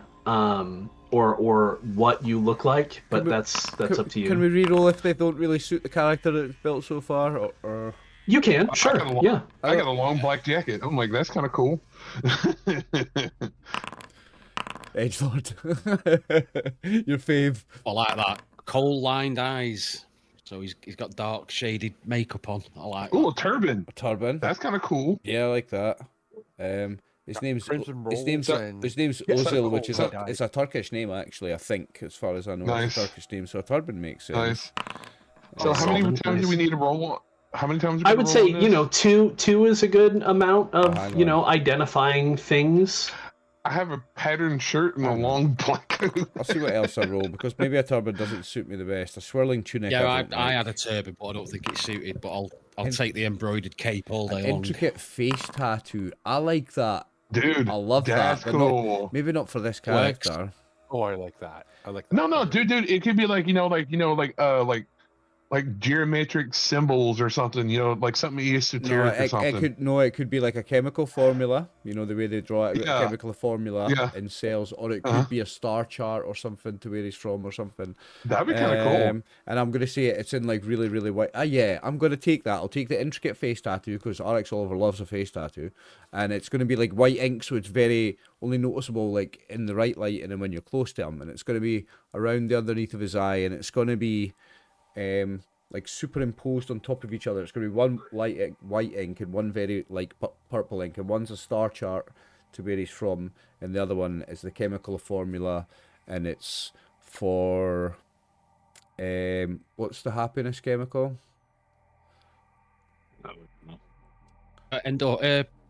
Endorphins. Yeah, no. What's the word for it? Dopamine. Is it dopamine? No, it's not dopamine. Dopamine. Oh, yeah. For the happiness. Yeah, for the happiness. Yeah. Yeah. Something like that. Max, I don't know. gotta ask It's gonna you, be something scientific though. Yes. because it's probably because you can't scroll effectively, but you've got way too Yeah. many talents. Maybe it's a Oh, Fibonacci I sequence. or think you might something. have dragged over far too many talents. Because Well, Exo Specialist and Minor were your background and specialty, but then you've got like well, 7 other the- talents here. Well, I think that was. You should have 3. The profession. You get one for your origin, 1 for your profession specialty, and then Okay. 3 more. So you're gonna have to pick between endurance, force, jury rig, scan operator, polearms, mechanic, and survivor. Okay, because I was looking at it says key talents. I didn't know if I was supposed to pull those down yet or not. So you can pick from those, but you only get 3 levels total. Oh, okay. No, that's my bad on that one. No worries. This is just for appearance, so can I just pick the second one? Is that okay? Yeah, sure. Go ahead. I'm just going to take the jacket with many pockets. It's going to have a many pocketed jacket. Okay. He's always fiddling with something, so maybe he's got Um, millions of different things that he fiddles with in each pocket. That would work. So you can have 3 total levels among those 4 talents. Yeah, okay. Keeping in mind that Survivor is not one of them unless you wanted to pick that as your free one later. Mechanic is not one of them. No, I'm gonna do jury rig. Okay. Force and endurance. Okay. Jury rig, force, endurance. Okay. One of each of those. Got it. All right. So that was name and appearance. Why did you become an explorer? So again, this is more bio stuff. It would generally be something that you throw in under your others section, or it could be your motivation. Actually, makes a lot more sense. We have a couple of roles at this. If you don't feel it fits, you promised a parent on their sure, deathbed. It's just far too cliche. Like, I don't want it for that reason. Okay. Well, down in the inner sanctum, I'm afraid all I was doing was refiling books. So I wanted to escape the drudgery of everyday life. I like you had a thirst for knowledge. It's a good one for me. All right, to just pick there, Brian. Do you think? Yeah. Yeah, that's fine. Cool. Again, the roles are to give you ideas, really.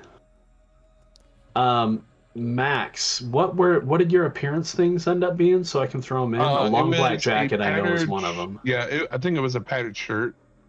Oh, a patterned shirt and a long black jacket. Mm-hmm. Okay.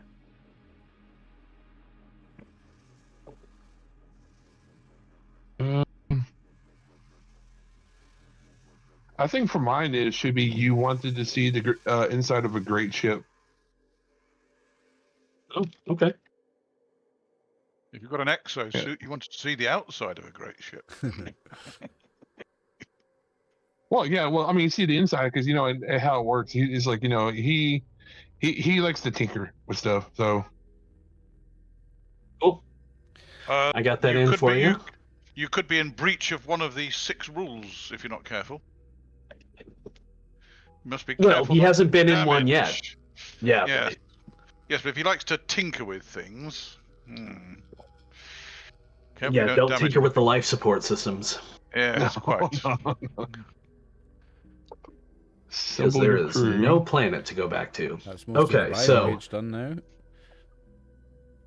Yep, bio pages are probably done. Your equipment, talents, again, combat if you equip any of the stuff. Oh, did you? Okay, so that's equipped. Welding torch. Okay, so yeah, you got all the stuff that you were supposed to be equipped with. Mm-hmm. And again, the automations are there just so you can roll with specific talents or equipment, things like that, which is always fun. All right, now, we don't need the origin table again because we already did that. So I think your explorer is largely done. So now we'll add the additional stuff that I told you about. Point number 1, you are going to be paid for this month. Generally, explorers are paid on the 1st of the month in full. You are paid enough such that the tithe is essentially already taken out for you. Right, aye. So you're going to earn 1,000 Ruck at the beginning of each month. We are starting on the 11th of this particular month, which is Eridani is the name of this month. And Eridani. Eridani. Okay. And so since it's past the 1st, you all get an additional 1,000 Ruck that you're going to begin with. Okay. Nice. Am I the richest now, with 6,000? I think I am, yeah. What's that? I think I'm the richest. 6,000 is pretty rich, yeah. It's oh, yes. You're doing good. You're doing pretty good. Now, generally, the assumption in this game is that you either have like a cell in the guild house, or you live on your shuttle, essentially, which is what a lot of crews do. If you want to have an apartment or something like that, we can talk about that and what that's going to cost you monthly. But for now, I'm not going to worry about that too much. We're going to assume that you live on your shuttle. Now, the other thing, I said you could select a talent, an additional talent. Right, okay. So, let me bring up the talents list for you. Well, I already know which one I think I'm going to have to take. Okay. Bird handler.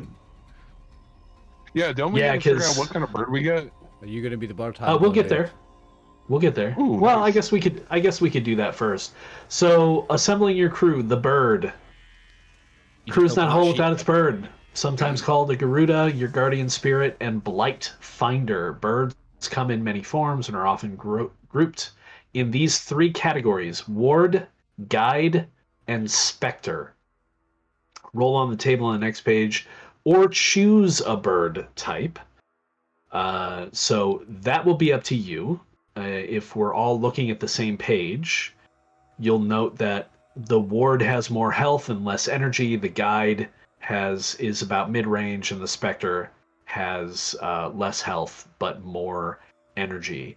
Birds use their energy to use their abilities, which are varied. But just to let you know, every bird type has specific bird abilities they can use, and there are also general bird abilities that they all gain.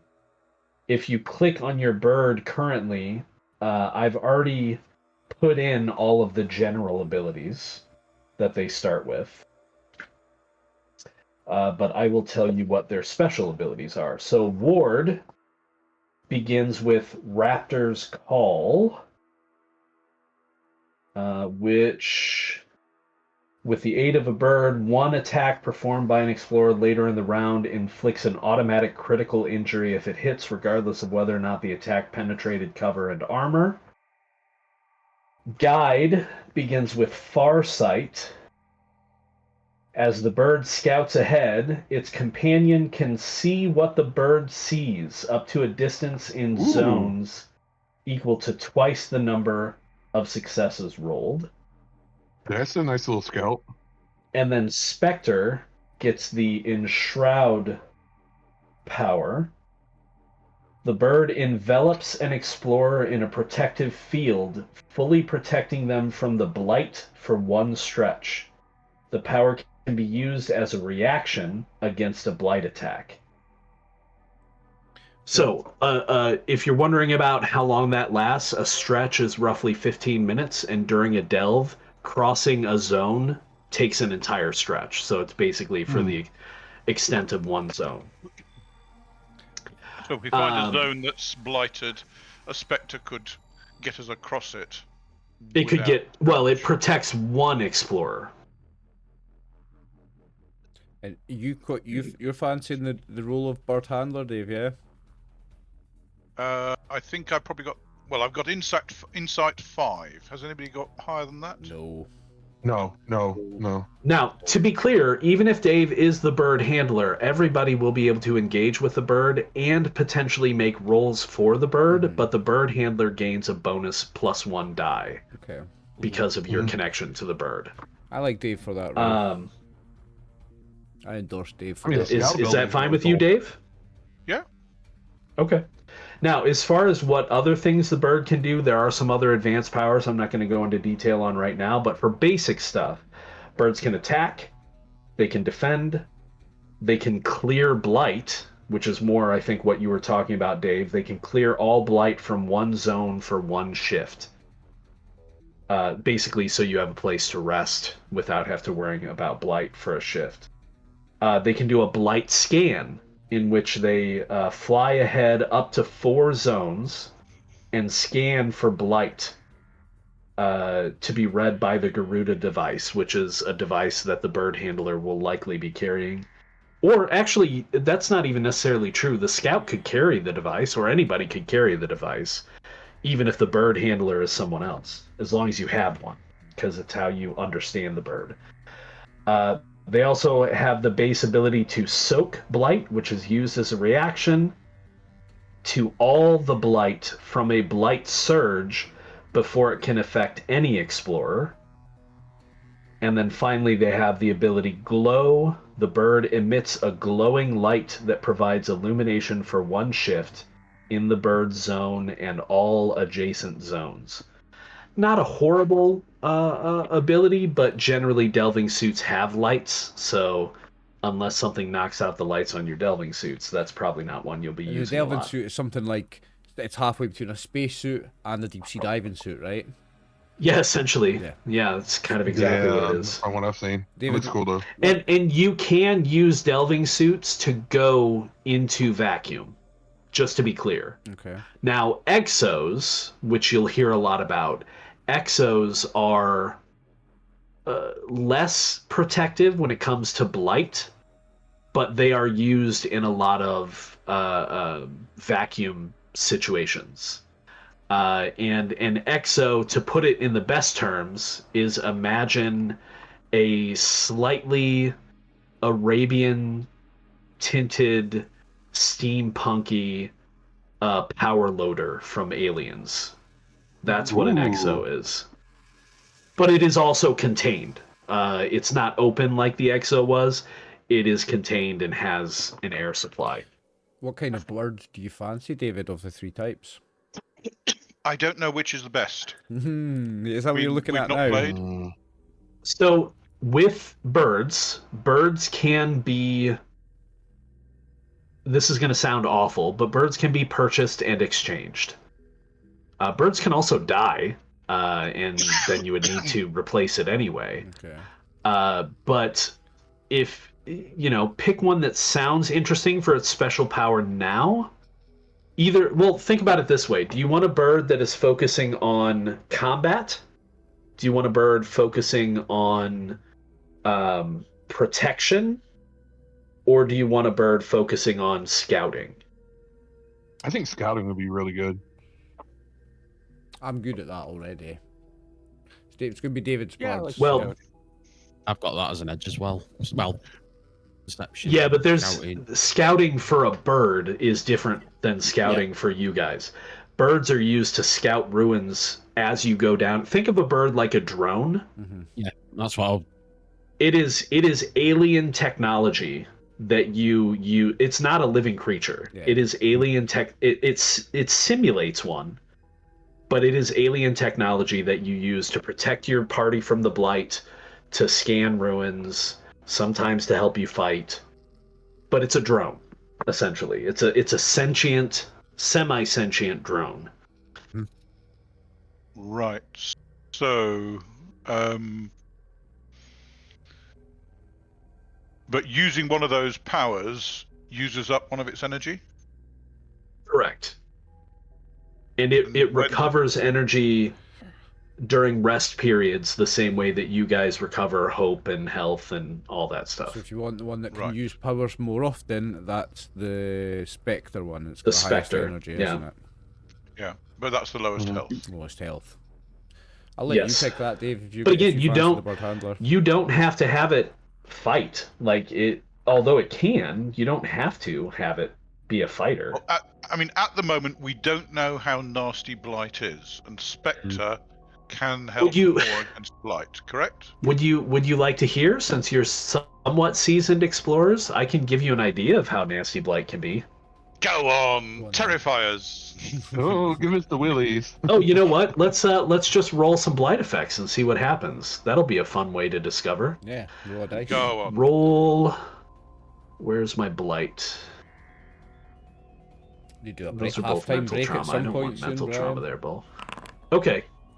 Sorry, that's mental trauma. Pay no attention to that. Oh, you can't see it anyway. It's private. Get rid of that. Where is my macros? Sure, no, rollable tables. That's what I want. Combat and hazards. Blight manifestations. You know it's bad when they're called manifestations. Manifestations. All right, here's the first one. Blight veins Visible dark veins spread across your body, pulsating with pain. You become shaken and disheartened for 2 days. Oh. Unless treated. Those are coming up private, by the way, but we can't read them. Yeah, I know. I'm just not showing you. All right, cool. You have to trust me. Is that contagious? Okay. It's not contagious, no. It's treatable, he said. It is treatable. Nebulous breath. Your breath visibly manifests as a nebulous swirling mist. Good luck getting back onto Ship City. Everybody in your zone becomes shaken for a shift. Oh. Ooh. That's a pretty minor one, actually. You are stricken with uncontrollable shivering. You become exhausted. Healing time, none. That just means that when you recover from being exhausted, it goes away. Right, okay. So there are permanent ones as well. And in addition, if you ever roll a 66, you're gone. Same thing is true with critical injuries and mental trauma. You can die straight out in this game if you roll a bad enough critical injury or mental distress. Okay. Didn't have to ask this. I'm frightened now. So Blight is bad, and the way that Blight accumulates is generally when you enter a delve, it breaks it down into zones, right? And as you travel through those zones with a delve roll, which Dave will be making, how well you do on the delve roll determines how many zones you can travel through before something happens. Okay. If you're traveling through blighted zones, you have to deal with a blight attack equal to the strongest blight rating that you passed through on that roll, right? So if you pass through a Blight 1, a Blight 2, a Blight 3, and then end in a Blight 1, you have to deal with Blight 3. Right. You don't have to add it up. You just deal with the heaviest source, The highest number that you traveled through, right? We have blight protection on our suit. The way that you resist that, right, is so you'll be facing 3 blight. You then roll your suit protection, and every success that your suit rolls reduces that by 1 to a minimum of 0. So if you have a suit, you're generally, yeah. Now you generally can recover, and that when you take blight damage, that reduces your heart.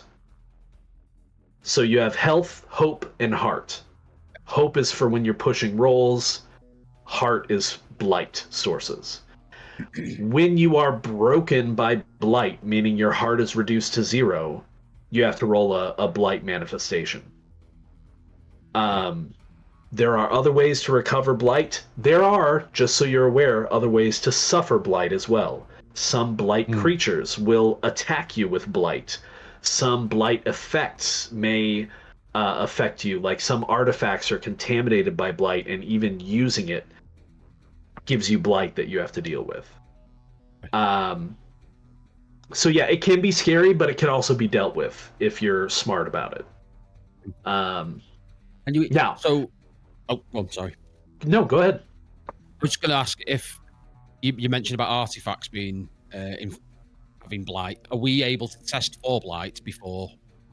You can. You can scan objects for blight, particularly if you have a particular type of scanner, but also birds often can do that as well. Brilliant. Birds kind of have a weird connection to blight that people don't really understand. So oftentimes birds will warn you that blight is nearby. Yeah. Outside of using their powers, they might, if you see a bird like screeching, well, not screeching because they don't make noise, they're kind of weird like that. But if you see a bird reacting to an object that you have picked up in a certain way, you might get the sense that it's blight infused in some way. So yeah, that's why you wear delving suits, to protect you from blight. Okay, well, I will take bird handler as my extra talent. Okay. And I presume some people are going to have to take shuttle driver or Well, can you open rover that driver or something. up for me? Yeah, absolutely. Let me find it real quick and open it, but then we should probably take a break, like Oliver was saying. I'm scrolling in the wrong place for that. Hang on. Oh, I want the journals. Okay, yep. Coriolisthegreatdark. Show me the contents, please. And talents. Where are they? Oh, here they are. Boop. And we will show this to you guys. So, talents should be item number 2 there. And so you should be able to click on that and see the complete list of talents and be able to drag from them. There's no real, as far as I'm concerned, I've looked over pretty much all the talents. You can pick whichever one you want. Okay. So you get 1 additional talent. But as Dave said, we've got a bird handler now. We probably need somebody to be a pilot. Did you say we can pick one of these? Yeah. You can pick one. Who fancies pilot? So we need a driver and a pilot. Keeping in mind that agility is the skill. I think I'm going to take cartographer. You already have cartographer. Oh yeah, so you could increase it if you want. I but know, you already I have want to it. get something new, don't I? Want me to take pilot then? I've got decent agility, and it's Who's got the highest is agility? it shuttle pilot? Or It great is shuttle pilot? pilot, yes. Under vehicle and exo talents. I have an agility of 6. You should be So- the pilot then. You could be the pilot, and then maybe have David's the Edris driver. be the driver. Yeah. Oh, me be the I driver. can keep it fixed. Yeah. I can keep it working. You're the mechanic. Let me get rid of Max. that then. Yeah, I got a jerry rig. Are I you got the taking? mechanic, but Are I you got taking? jerry rig. So, Is that? Did you get that already, or are you taking that here?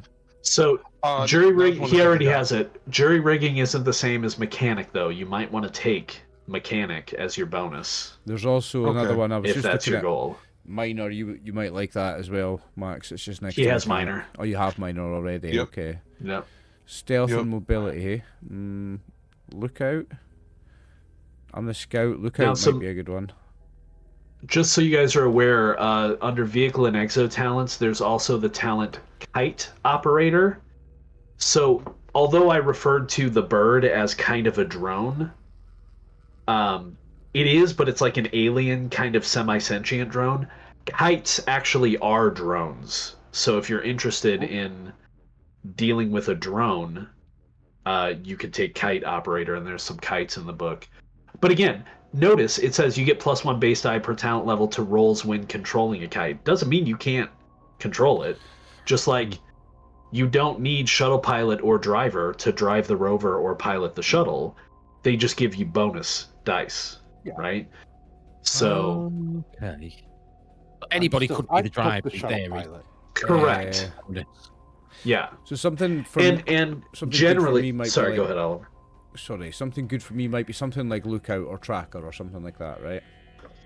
Yeah, potentially. I'm looking at Sixth this- Sense actually.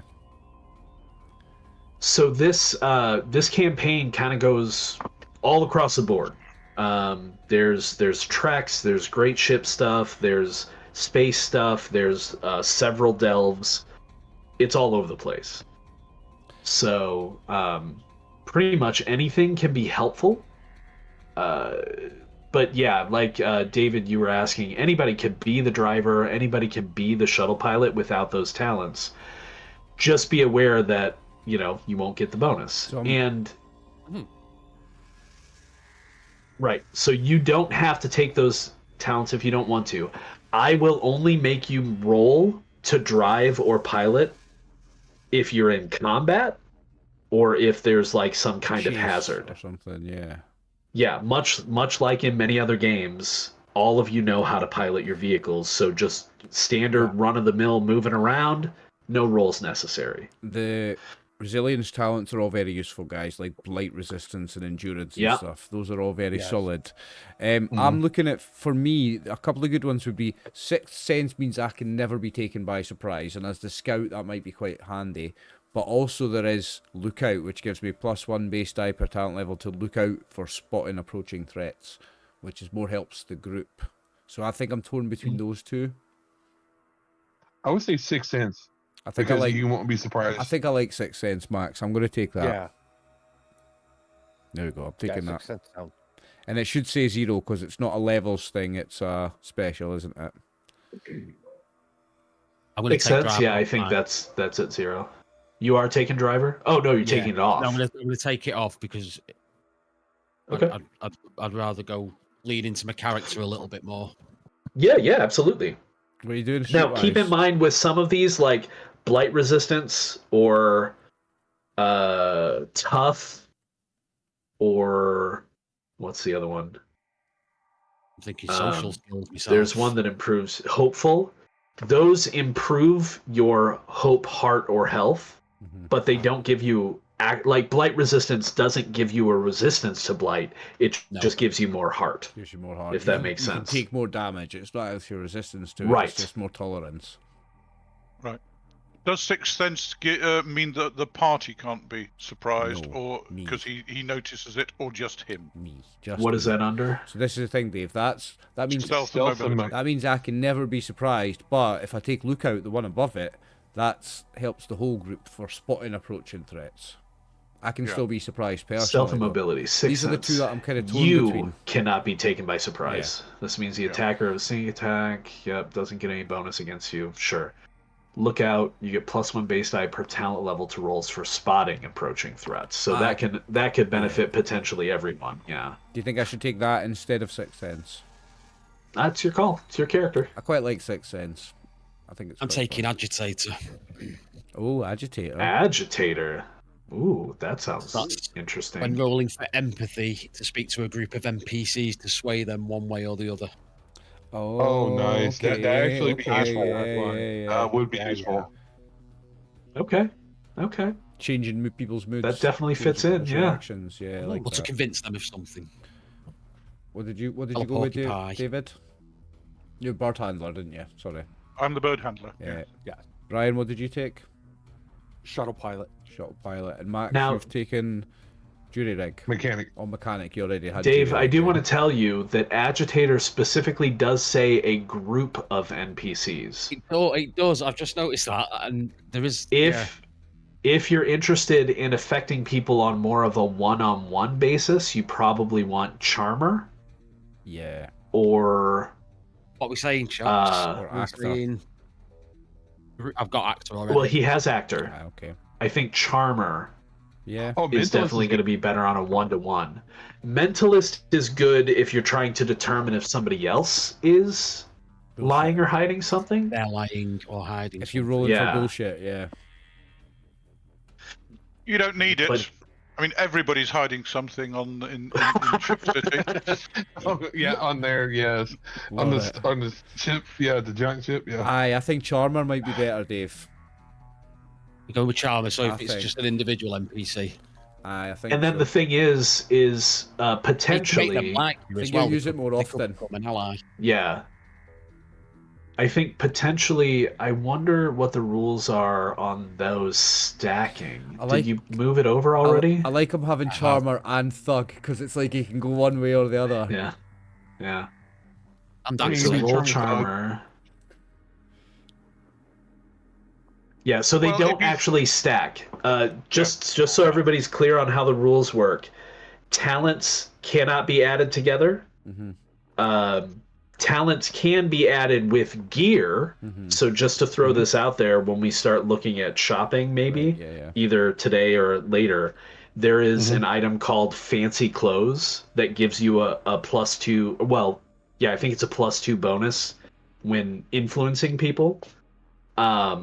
So talents and gear can stack, but talents don't stack with talents, and gear doesn't stack with gear. Right. So it's always one or the other. And the maximum additional bonus you can get on top of your attributes is always 3 additional base dice and 3 additional gear dice. It never goes over that. Okay. Just to keep numbers tight. Everyone picked one of them then, yeah? Yep. We're happy with our... Okay. So we've got our bonus. Do we need to take that break now, or...? Yeah, I would like to have a break if you don't mind. Yeah, absolutely. I have no problem with that. Cool. Let's take 10 minutes. See you soon, folks. Okay. Okay. Okay, and we're back from the break. All right. So we are getting close here. Somebody have a scanner? Yeah, the scout gets the deep scanner. So that's me.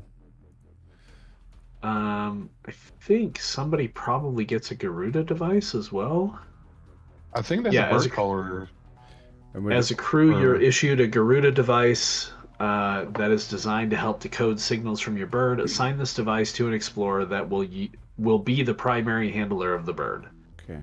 Probably the one with the highest insight. So how do I take this scanner thing? How do I move it to my sheet? Where is it? So that is under assembling your crew. Yep. Guild equipment. Guild equipment. Yes. And then if you scroll down a bit, Scout gets a deep scanner. I assume I need to take the climbing kit. Yes, you want to take the climbing kit. In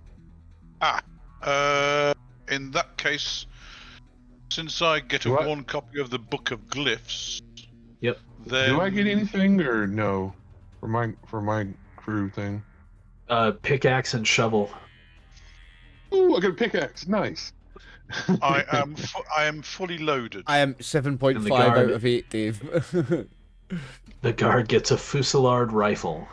Ooh, you get an extra weapon, Jake. Nice. I have 2 pistols and now a rifle. 2 pistols and a rifle. Yeah. Nice. Because when I rolled my Forster equipment, it gave me a pistol. Got an extra pistol. Now, again, you can share this equipment around as much as you guys want to. It's totally up to you. The bird handler doesn't necessarily need to carry the Garuda device, but it probably makes sense to. Would somebody care to carry the med kit that I was given? I've already got one. 4.5. I've already got one, and it's weighing me down already, so I can't take another one. I mean, could we always just leave it in the ship? Just probably don't have to carry it everywhere. Yeah. So let's talk about the ship. So you are going to receive a shuttle and a rover. So for this, we're just going to go over to the right-hand menu. We're going to pick actors, which looks like a little meeple head. And you should have access to the vehicles folder that has rovers and shuttles in it. And you all should have access to all 3 of each of those right now. Yeah. Yes. Yeah.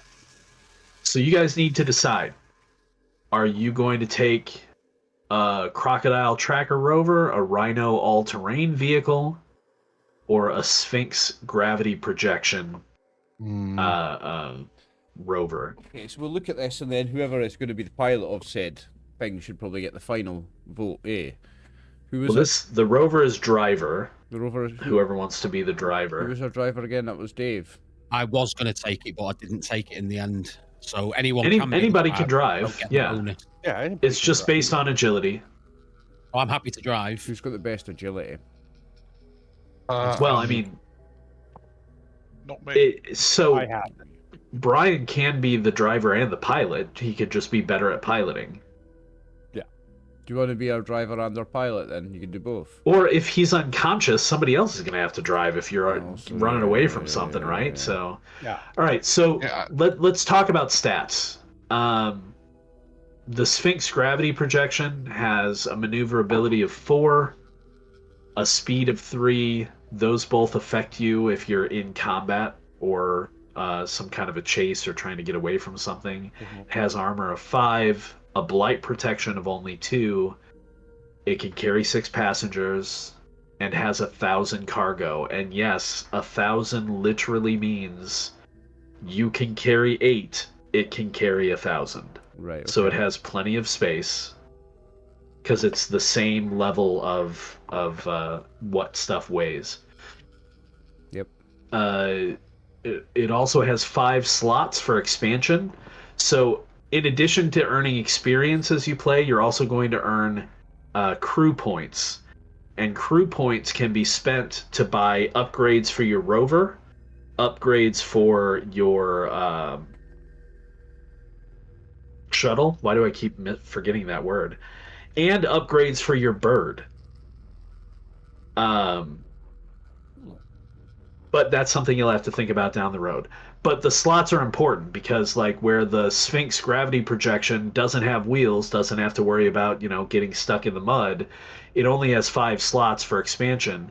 The Rhino all-terrain rover has 7 slots. It has 1,500 cargo.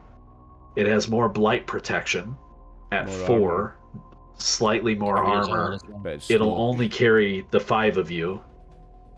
It's slower. We can't have a passenger. Less at all, maneuverable. ever, if we have that. Right. And then the Crocodile Rover Tracker is not maneuverable or fast. It has heavy armor but medium blight protection. It can carry more people. Mm-hmm. Has way more armor Mm-hmm. and has way more cargo and has 6 slots. But it's slow and sluggish. So that's like the tank. It is, Yeah. yes. essentially. Yeah. Yeah, it's basically a tank. As our main driver, Brian, which one of them do you like? Oh, also I should point out they each start with some upgrades.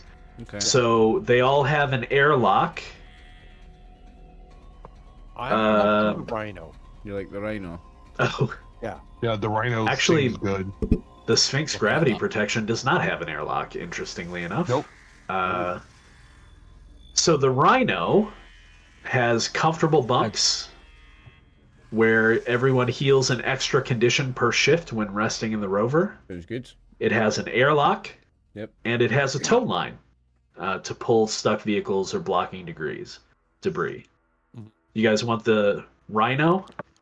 I'm thinking the Rhino. Is that what I'm hearing? Thinking the Rhino. I'm happy with that. Yeah, when I read the book, I definitely like the Rhino. All right, what color is it? Oh, there's a random. I mean, I like red. Is it? Oh yeah, there is. Where is that? I know I like red, and I know Dave likes red from our football. I like red too. You like red as well, red Max? makes it go faster. Red makes it go faster. Also, there's that. That is Red true. goes faster. Red goes faster. It matches the colour of my robe as well. There we go. That's 5 votes for now red, there's. boys. I think Max is right though. I think there's a place to roll it randomly. So let's see. I think we all like. And we can always red, pay don't money we? to get it resprayed. Yeah. Yeah, you can. Yeah. Oh yes. Why can't I not even click on that though? Am I not an owner of the Rhino all-terrain? You own everything as the GM, surely. Yeah, I know, right? It's in coat of paint, is it? Well, we'll figure that out later. But anyway, you're going with the Rhino. Okay. Yep. So what I'm gonna do to make sure that we know that is I am removing ownership. Of the Of other. the other As two. your blue. Yeah, I found the chart for vehicle names and paint. Nice. Okay, so everybody has just the Rhino now. It should be. Yeah, I see that you rolled the paint, but I can't change that. Oh wait, Not blue. We want red. now I can. So what is it? Yeah. Azure blue. No, You have you to got crimson Azure red blue instead. for now. We can paint it later. Yeah, definitely have to paint that later. We all like. Well, red. remember, we're giving this from the guild, so we were basically like, yeah. Oh, and it's called the Mud Crawler. Mud crawler. Yes. That's cool. I like that. I like that. I like Those the big name. wheels. Yeah, I like the name. Yeah, so keep in mind this is a guild requisitioned vehicle. Does it belong Like to the the guild guild? only has so many vehicles. It belongs to the guild. Right. Like it's yours to use, And paint. Yeah. Maybe. But it belongs to the guild. I'll convince them. Okay. I like red, like. You'll have to talk to Master Muska about it. Well, right? you know what? It could be blood. Run over some blood. There you go. We'll get someone to charm her, shall we? Right? I can think of something. Okay, so that is your rover. I'm actually going to move that. Actually, I'm going to do two things. No, yeah, I've already edited it, so I'll move that up to player characters. Okay, so the mud crawler's up there. Now we need to decide on a shuttle. So for shuttles, which, in case you were wondering, yes, also carry your rover. Right. So this is the big ship, and the rover's the small thing inside. Yeah. Mm-hmm. It's not an interstellar ship, but it is an interplanetary ship. Right, okay. So in the Great Dark, the only way that you travel interstellar distances is on a great ship that lots of shuttles will kind of board with. Kind of like Dune, but the great ship is not just some big circular, tube. It's another ship, a much larger ship that all these shuttles dock with or connect to. Like cars and lorries on a ferry. Yeah. So. Or think of, again, sticking with the theme of the Great Dark, think of like an ocean-going exploratory vessel that has like submarines attached to it. Got you. Right? It's kind of like that. Submarines and speedboats, potentially. Exactly, right. Got you. Cool. So for these, you've got the Grasshopper, which is not very maneuverable, decent armor, combat speed is 4, travel speed is 1, kind of slow, range is 15. I'm not quite sure what that means off the top of my head, but we can always figure that out later. 6 passengers, 3,000 cargo, 7 slots. And as far as upgrades go, it has a galley and comfortable bunks. Then you have the Manta, which is slightly more maneuverable, less armored, fast, about the same in combat, but a little faster travel speed, more range. 5 passengers, 2,000 cargo, 3 slots, and includes advanced avionics, which gives a bonus to maneuverability. And then finally, you have the Owl, which is not very maneuverable, but very heavily armored, slower in combat, slow travel speed, decent range, 8 passengers, cargo and 4,000 cargo, and enhanced sensors. Now, I believe it has 5 What's slots that? for upgrades. It has 5 slots. Oh, and 5 slots. Yeah. I think, I'm pretty sure, I may have jumped the gun here, but I thought that the shuttles do carry your rovers, right? Because they're much larger. Yeah, I believe they do. Is that some of them have hooks that can, like, I think if you look at the Grasshopper, it probably hooks in the back, and if it's like the Owl, it probably goes in one of the cargo areas. Imagine there's just a trap door in the bottom. Yeah. So it's not an upgrade that it means. It just automatically it carries your rover. Mm-hmm. So it's got comfortable bunks again. You could do that, but like, do you want to have?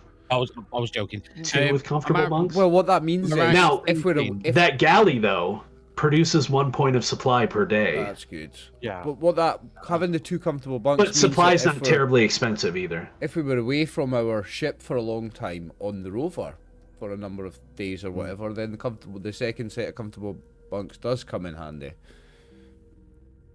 Am I right in thinking that once the armor is depleted, then the hull is like the health of the ship? Then the hull starts taking damage.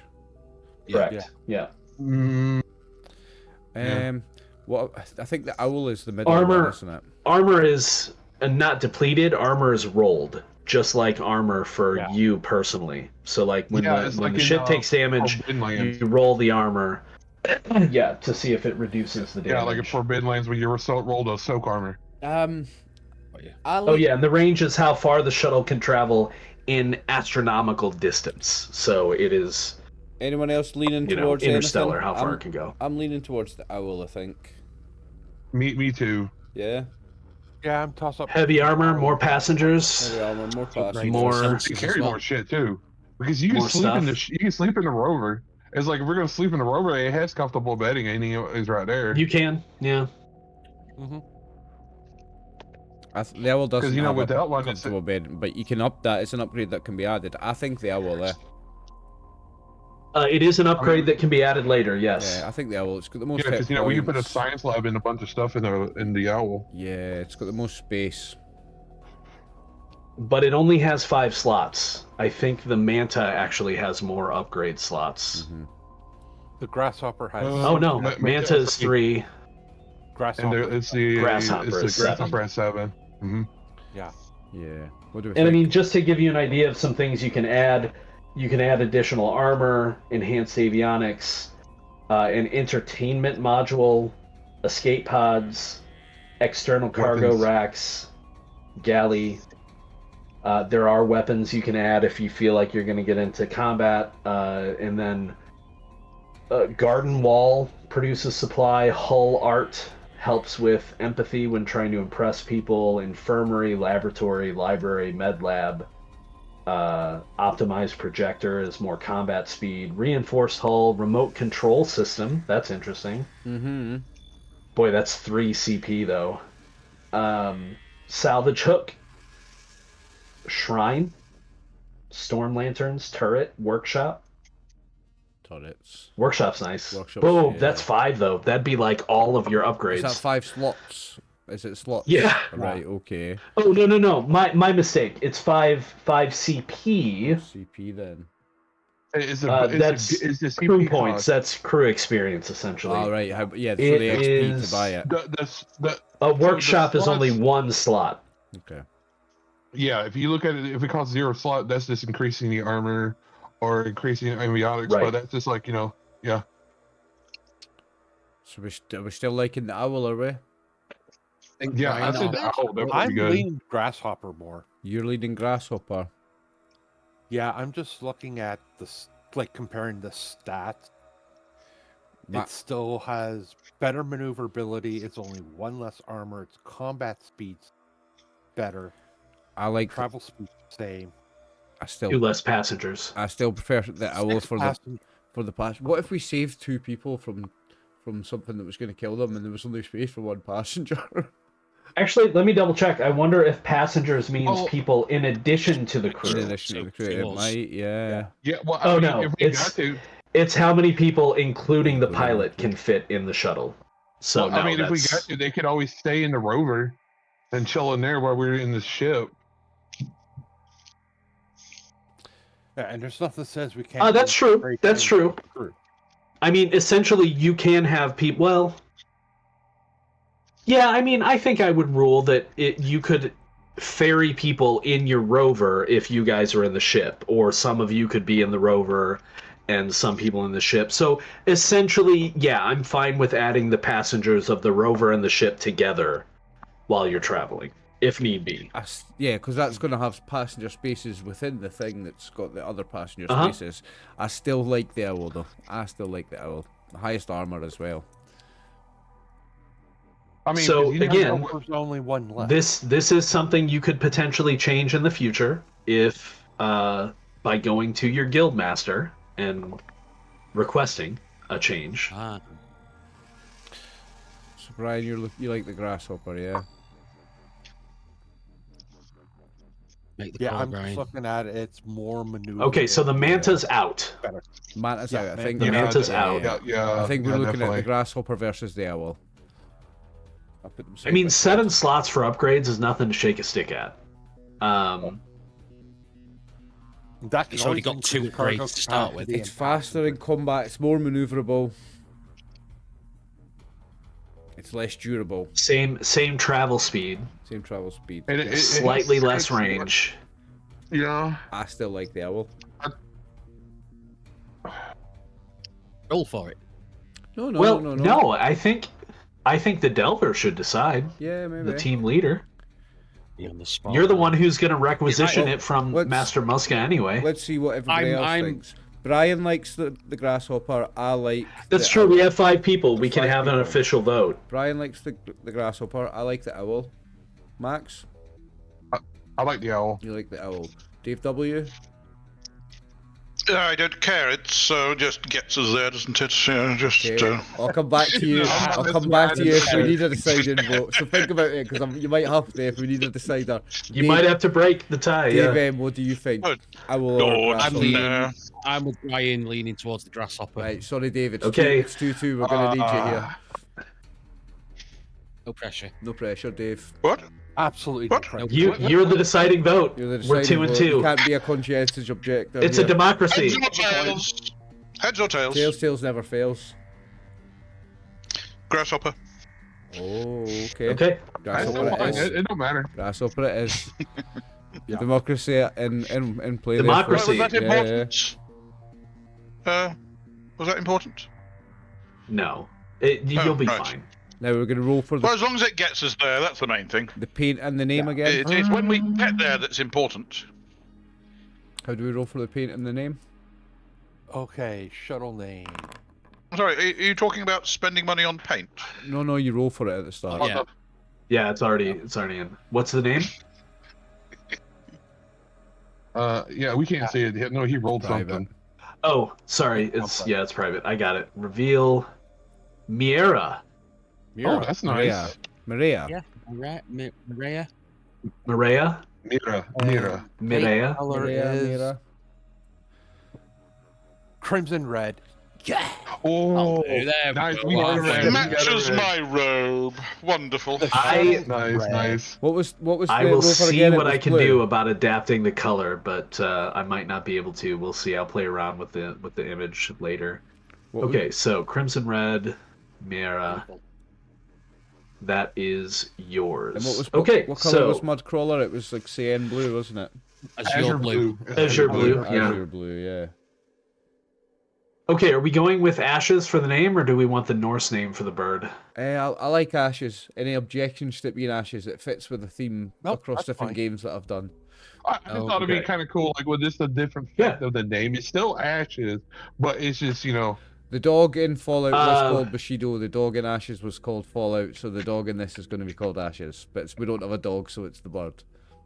bird. Yeah, it's the animal companion. That's the way it So happens. since the you're- animal companion. Since you're calling it ashes, I'm just going to decide GM Fiat that it is a part of the Arak line. ARAK, which is the same line as Master Muska's bird, actually. Nice. I think it's the Arak line. Because they are generally There is black. a random table for the bird, like bird description. Yeah, I know, but I'm just deciding this because you're calling it ashes. Where do I find? Okay. Where do I find the bird again? So you Oh, there it should is. have Found it. It's in player characters. Like characters. Yay. Well, bear in mind if it dies, we can't name the next one Ashes, because that would be Ashes 2. Well, you could. You could name it Ashes too. No. Ashes 2. This is Ashes without Ash- number. No, Ashes Junior. This is Ashes, Ashes without Junior. number. Two Ashes. The next one's Ashes Oh, you got 2. the numeric. And then the yeah. third one's Ashes, because it's Ashes to Ashes. Okay. No, Oh. Now, also No, keep in Ashes mind. 2. Also keep in mind, it doesn't necessarily look like. I mean, it kind of looks like a bird because it like has wings, but it doesn't look like any earthly bird Yeah. that you've ever seen a Yeah. picture of. Yep. And it has some biomechanical elements to it as well. But I'll work up a picture and a token for it. The other thing that Is there a Garuda device to go on the sheet? Because I found Garuda device in the bird and its powers, but there's nothing It's to in drag onto my sheet. there's hang on, there should be an equipment. Let me see, delving. No, communication. It's Okay, I'm gonna tell you a trick that is in here that all of you should have access to as well. We'll see if it works though. If you hold Control and hit space, you'll bring up an index for the entire table. Ah. There it is, Search Garuda by name. device. Yes, and there's nothing there for me to click on. Oh, there's not? No. Oh, You have well, to I'll type it in. You have to type it in, yeah. Yeah, yeah. But it might be because you guys don't have access to the equipment. Oh, did you find it? Yeah, it's a Garuda device right here. It says You should be able communicate to, with you the should be able word. to drag it from there, Dave. Yeah, you should be able to drag Well, it directly from that window onto Just your actually sheet. take it, the If word you- at the top, Garuda device, take that and drag it. That's if he's seen the quick insert. Did you hit Control Space? Yeah, it says you can Control grab. space. Control space. And I get And quick then insert. Type Garuda, Type in Garuda. and then the name at the top, just actually drag that over to a sheet. I think that should work. Either one, they're both the same thing. It's Yeah. just showing you two different paths to it. But it's come up quick insert with Garuda device written at the top, but Right. Do you see two different Garuda devices there? One that says light scanning and scouting, No. and the other one says equipment. Oh, you don't see that? No, I didn't show that. That's part weird. either. Okay, well that's fine. I'll move it to your sheet. No big deal. enough. And how do I move an item So- from my sheet to storage in the Delver? In the I think you should be able to go from sheet to sheet once it's on one. Just a But drag. you might have to delete it like we did in Ashes Without Number from the one that you're moving it from. Okay, But so let's try yeah, it. let's see. Let's try that. Yeah, you guys go ahead and try it. Yep, it works. I just moved the portable lab from my sheet to the Grasshopper Maria sheet, and I can just drag it back over. Does it remove it from your sheet when you move it over? Yeah, just drag. It's Oh, nice. fully automated drag from a character to a vehicle. Nice. So, yeah, that's Nice. sweet. Good. Very sweet. Okay. sorry, where's the vehicles? Yeah, They should be under player characters now. Yeah, I've got both of them in your folder. Oh, yes, there they are. Yeah, yeah, yeah. And I will, in between this session and the next, I will make a macro and add it to each of your bars to go directly, to click on to go directly to the shuttle and To the rover. the rover. Right, so Uh, drag my med kit to there. The cargo. Are Yeah. you doing that to give yourself some actual space on your sheet? Are you? You doing? Might as well. Yep. Is that on the rover So or on let's- the shuttle, Dave? I've put it on the rover. I'll put mine on the shuttle then. So got each one there. Oh, so you have a We portable need lab in each place, yeah. Yeah. Okay, now let's carry one? talk a little bit about space, since some of you are light on the strength, and this might affect what you want to do. It's up to you. Although you do all have backpacks. So one of the things that you do during a delve, or one of the things that you need during a delve, is supply. Supply is a lot of different things. Supply is ammunition. Supply is oxygen. Supply is batteries. Supply is food. Supply just covers all of that stuff, right?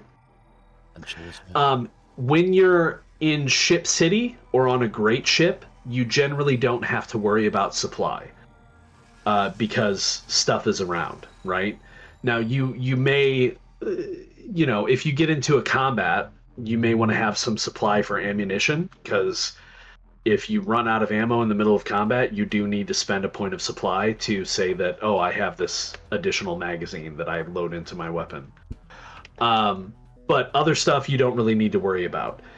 During a delve, supply is spent in order to do the delve. You have to spend a point of supply for every zone that you cross, both ways, down and back up. And there are also events that can happen during a delve that remove supply from you. Particularly negative events. If you fail a roll, you might drop some supplies and because you got scared, or things like that. So supply is important during a delve. That means that you want to have, it's a hard nut to crack, but you want to have enough space to be able to carry a significant amount of supply when you go down in a delve. What they generally, like the baseline that's described in the book, is you should have enough supply.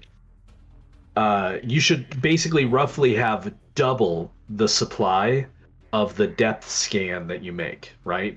So let's say that you do a depth scan, which is something we'll do down the road. Let's say you do a depth scan.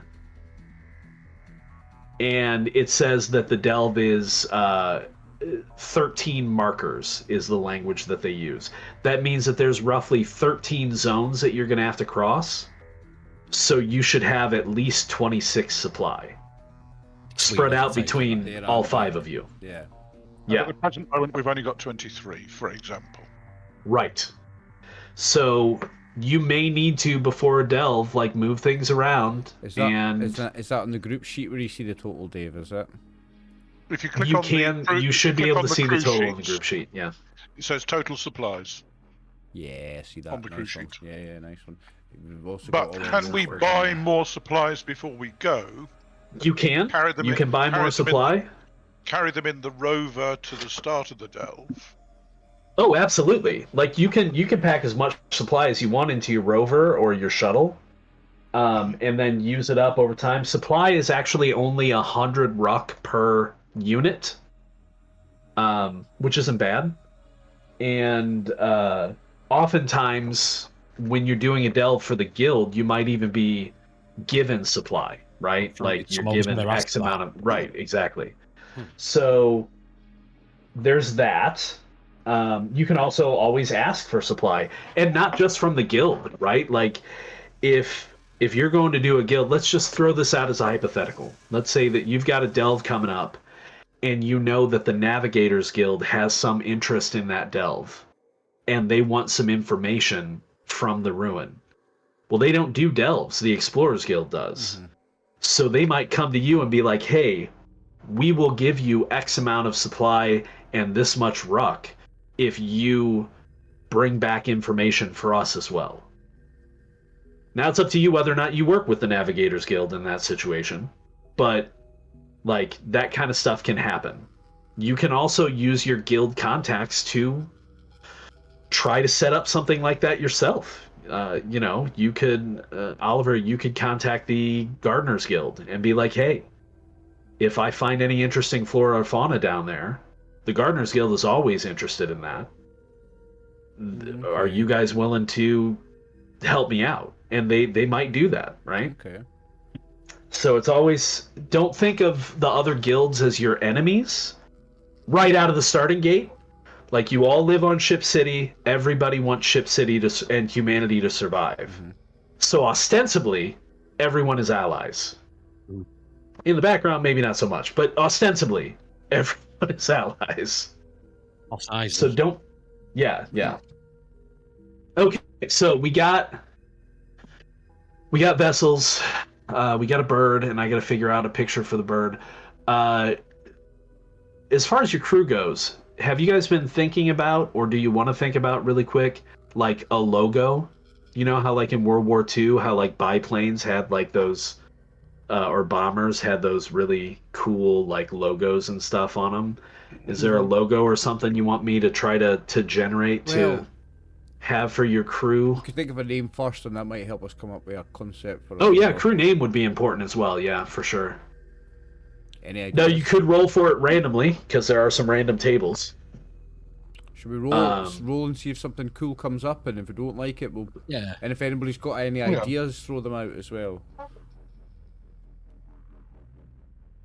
See what the random thing does. See what the roll does. See what that gives us. Go on, Oliver. Is anybody there? Do I need to pull it up? Well, where is it? I'm not in it. Let me see if I can find it. Name your crew. Do you want me to go? Yeah. Yeah, go ahead. Go. Yeah, go ahead. See what we get. I think that would be appropriate Mosca's Drifters. as a symbol for the crew. Mosca's Drifters. You guys like that?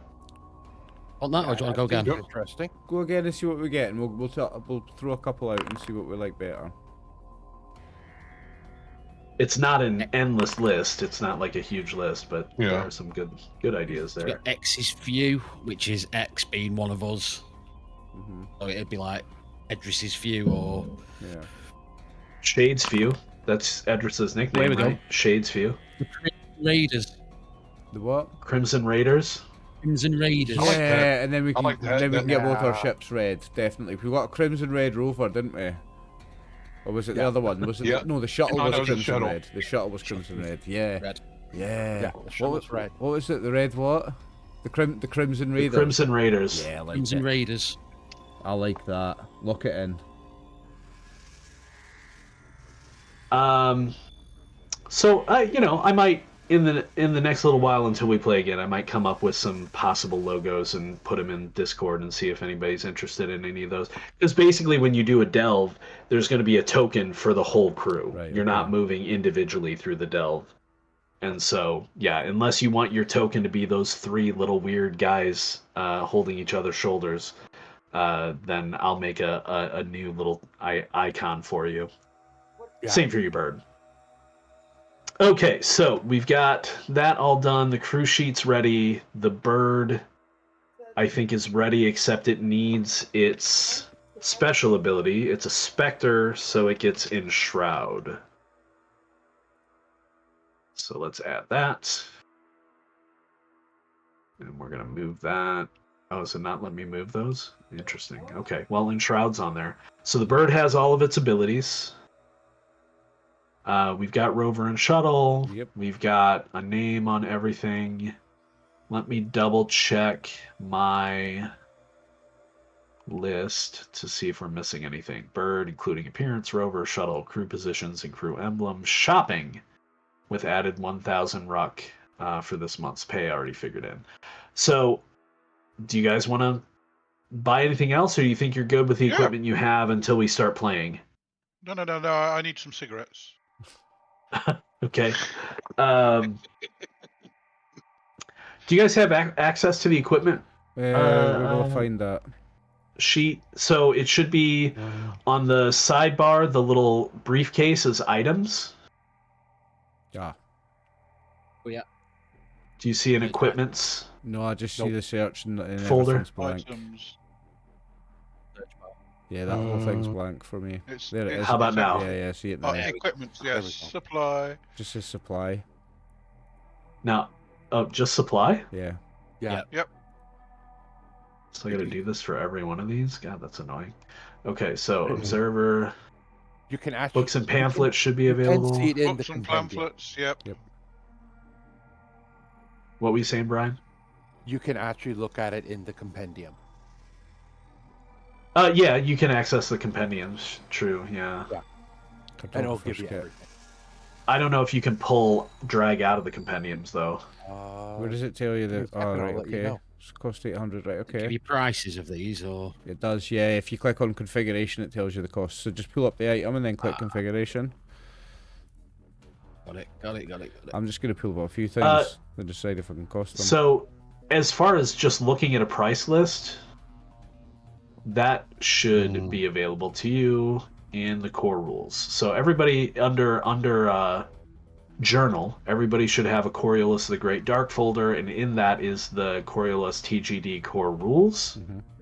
And that is essentially the core rulebook. You can scroll down on the front page, go to equipment and vehicles, and then start looking at all the descriptions.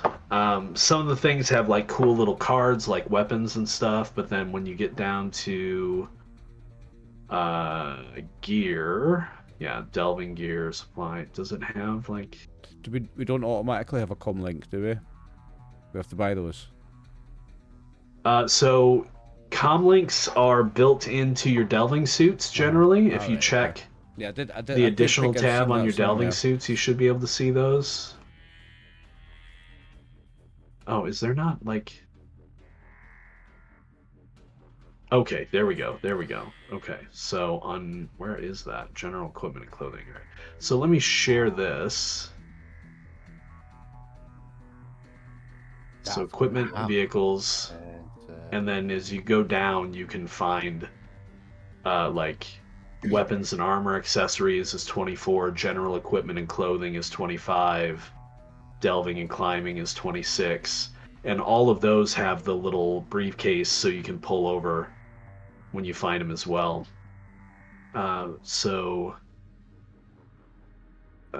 Probably be under medicine, decontamination, and drugs is where, Dave, you'll find your Arash, which is often smoked. So is, as Oliver pointed out, Syrah. And those actually have effects.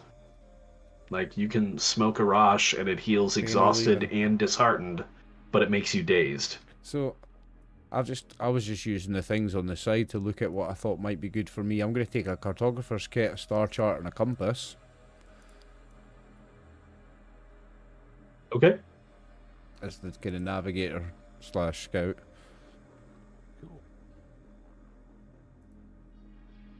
Make sure you're paying for it. Yeah, yeah. If I'm going to be smoking all the time, then I think I'd probably better have something that's not narcotic. What does Sira do? Heals shaken or disheartened condition once per shift. But any buts? Is it narcotic Nope. or anything like that? No, that's it. Heals the shaken or disheartened condition once per shift. Decontamination kits, so they're heavy, but we could dump them on the ship, can't we? Sira is a sweet-tasting thin leaf ground to a powder and used as a refreshment among merchants, Coriolites, and higher-ups of the city. That sounds perfect for you. And she heals the shaken or disheartened condition once per shift. Yep. Oh, I'm definitely going to take some antidote. Right, so... And how much is it? So, let me go back down. Is this stuff that we're looking at here now, is this available from traders on Ship City? Yes. It might be worth then, can't we? You can always shop in mid-game as well. You'll notice if you're looking at the equipment lists, there are sometimes like tech issues, and sometimes things are only available from certain people. So like Sira is 25. Oh, and it's 25. So I've got some money. I've started with 6,000. I'm thinking of buying some things for the ship, guys. So things like a field kitchen and stuff like that. You certainly can if you want to. Yeah, I'm going. Does it give you like a buff? A field kitchen food. Does empathy an empathy roll generates one supply once per shift, so we can generate supplies. If you have access to it, right? Yeah. Like if you bring it with you, or if you're on the ship, for sure. It's a field kitchen. We can take it out. Okay. What's it weigh? It's heavy. It's 2. So yeah, I've pulled out 5 things onto the screen. How do I then add them to my character sheet? Open up my character sheet and drag them over? Yes. Or you could just open the rover or the I want to get this right and shuttle and just drag it right to that. I want to get this right and do the money though. So, where's the cartographer's kit?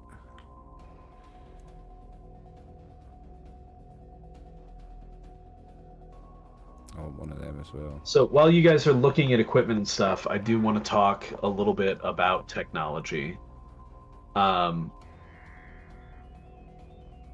So it's weird, right? So it's sci-fi, obviously, because there's spaceships and stuff. Mm-hmm.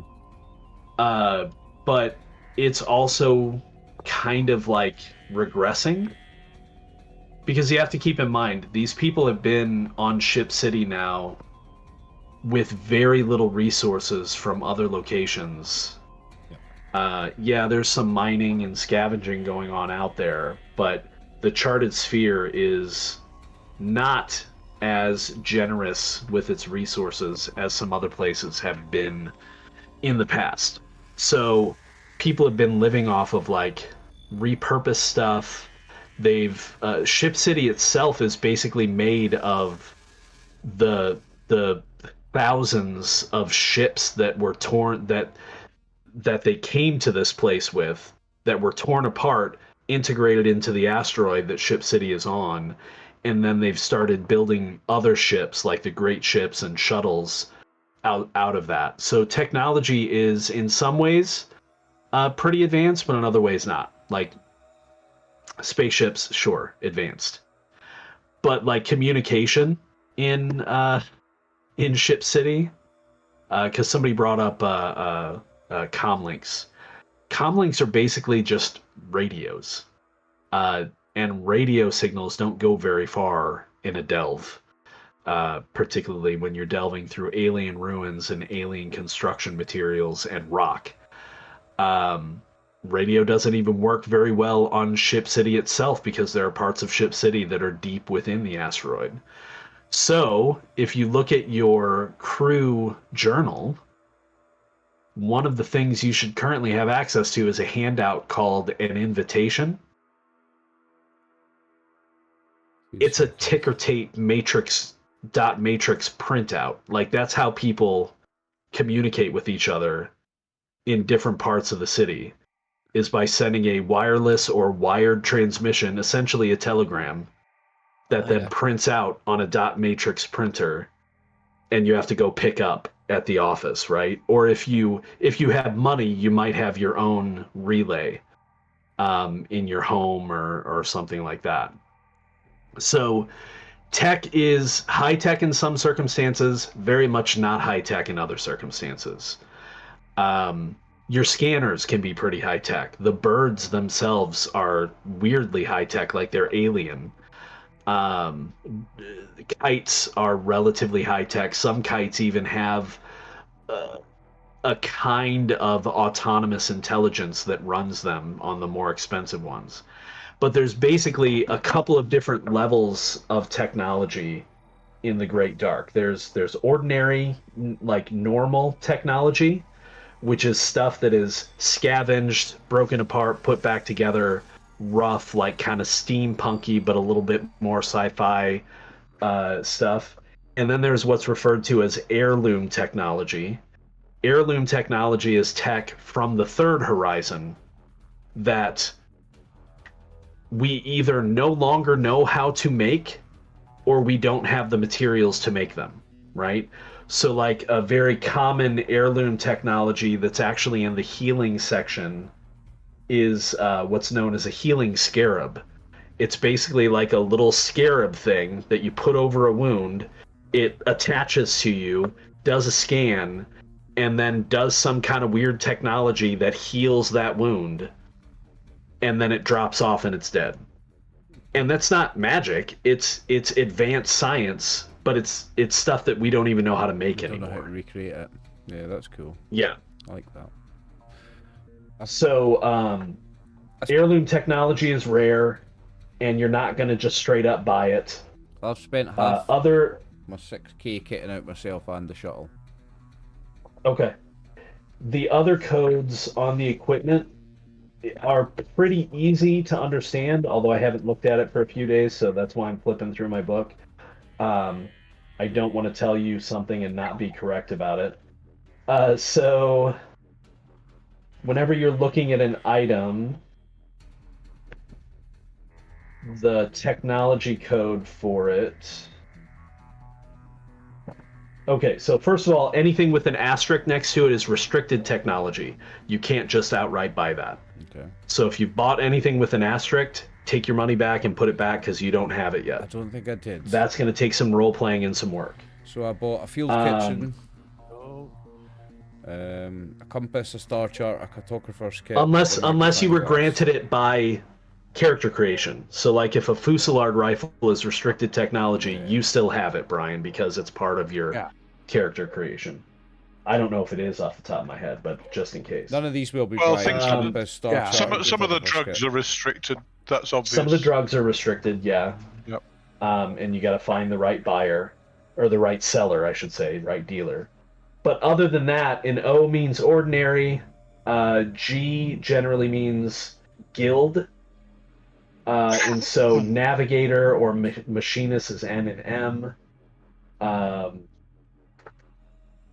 There's most stuff is, if it's guild rated, then it's either made and maintained by the Navigators Guild or the Machinists Guild. Did you say supply was as you'll see as you look through here. Supply was 100. Although sometimes the Gardener's Guild, like the chemical kit, is the Gardener's Guild. And basically what that means is you have to go to that guild and be like, hey, can I buy this? Brian, you said that the supply was 100 rook per day.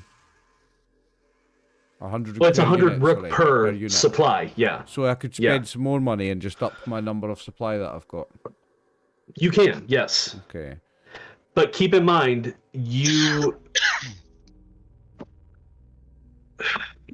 don't want to go over your encumbrance value. I don't know if you can. Oh yeah, because that's actually. No, you can, because I was playing around with it before. Just clicking different dots, you can. But it's going to hit you with some pretty severe penalties. Yeah. I'm just going to leave it at the for anything that you do. I'll spend 100. But again, and put it up to 5. Some of you might need to start a delve over encumbered, because you'll use up some of that supply as you go down, right? Yeah. But you want to make sure that the person doing the rolls probably isn't over encumbered. Like, the delver should never be over encumbered at the start of a delve. But some of the other characters might be, is kind of the point I'm trying to make. Okay, I'm going to buy... But again, we'll deal with all that when we get to it. I think everybody should have access to all of the different equipment lists on the sidebar now. Can't see tools and kits. I should have just added that. So everybody should be able to see books and pamphlets, camp supply navigation, communication and computers, delving and climbing, digging and explosives, general equipment and clothing, light scanning and scouting, medicine, decontamination, and then tools and kits. Where am I looking for this, sorry? In the briefcase on the sidebar. Yes. Under equipment. Yep. And then I'll make combat items available to you as well. So you should be able to see armor and exos. On the tools and things, I'm assuming, so obviously you mentioned earlier that they can break when used, but if you buy tools, it's not just a one-time use thing, it's you can use it and you just roll correct. Unless it specifically says that it's consumed. one time. But most consumables are pretty obvious. They're like medicine. Yeah. Tools are reusable, but again, they can break. Yeah. So. Yeah, and the kits are generally a collection of tools that you need to do various things. So, you'll probably need the fine tools are for electronic stuff. I got that. Heavy tools are for mechanical. I bought both of those. Yeah. Yep. Well, I've got the archaeology kit. Right. See if there's anything that anybody who's had bad starting funds that really needs a welding torch or really needs something. Is there anything you really need? You haven't got, Dave. Well, I'll buy it thinking for you. I've got the fine tools perform electronic repairs, and I've got that as a skill. Right. How much do you need? I got it. I got that. So if you need the fine tools, I can give it to you. You can work on that. Right, okay. I got the heavy tools. Is there anything anybody's needing that doesn't have the money for that I can help with? Because I've got 3k left. I will say... would it be worth getting a bird capsule? Keep the bird safe. Yeah, that would be useful. Bird treats. Yeah, sounds useful. Okay, well that's 600, but it's weight 1, and I'm already at 7.5. I'm only at 4.5, so I can carry. I'm not over encumbered yet. Well, if you could, do you need money? Actual fact, do I need to take? Do we need to bring my portable lab with us or not? I've put my portable lab on the shuttle. If you put yours on the rover. Okay, I'll put mine on the rover. I'll put mine on the shuttle. The bird. So the bird capsule basically will protect the bird, but also prevent the bird from using any of its powers in the moment. So you might have it go into the bird capsule when combat starts, things like that. Yeah. Okay. Bird candy. Did you need money for that? It says is used to command the bird. You don't need bird candy to command the bird, but it does give you a bonus. It gives you a bonus of +1. Did you need money for that? And if you wouldn't mind spending 600 on the bird capsule, that would be absolutely not, mate. Very helpful. I'll take 600 off of my inventory here. Okay, buy that. Okay. Okay. If anyone else needs, I've got 2.5k left. Now, keep in mind, if you don't want to live on your shuttle or in the guild hall, you might want to keep some money in reserve for rent for a small apartment or something like that. But if you guys are all fine, okay, if you guys are fine living in the guild hall or on your shuttle, then that's fine I'm too. fine. Shuttle. I'm a miner. Yeah, This okay. isn't an upgrade for me. This is an upgrade for me. Yeah. Okay, fair enough. Right. If at some point you want to own a palatial estate in Ship City, we will discuss that. But for now, I'll assume that you're all just living on the shuttle. Unless there's anything anybody really needs, I'll hang on to the rest of the money in case something comes up in the first couple of sessions. All we really could do with a blah blah blah. Then we've got some money left over just in case. Speaking of money, again, sci-fi but not. So money in Ship City Ruck is. There's no credit cards, there's no credit chits or anything like that. It's cash money. Mm-hmm. You have promissory notes that are issued up to 1,000 Ruck. Mm-hmm. And so you can imagine there's probably like 1 Ruck, 5 Ruck, 20 Ruck, 10 Ruck, 100 Ruck, 50 maybe. Maybe 500 and then 1,000, right? But it's cash money. In addition to that, there are bars, which are precious metals that are stamped to represent higher amounts of Ruck. Right, okay. So a bar might be 10,000 Ruck, right? And a bar is usually, when we say bar, I don't want you to think like a big old gold bar. It's like, it's a metal chit, right? Yeah. Easily stolen is the point I'm trying to make. And so, Yeah, you could have a few of them in your pocket. It's not like a big chunk of Yeah. I don't know why my focus keeps going out. God, I hate that so much. All right, so anyway, are we done shopping? Mm-hmm. The only other possibility would be an artifact scanner. I was looking at that, 1,600.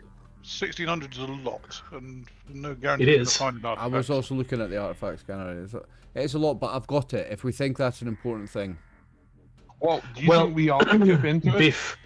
Before that, I also want to point out to you the possibility of a decontamination kit or a decontamination unit. Decontamination kits and units are used to heal victims that are broken by blight.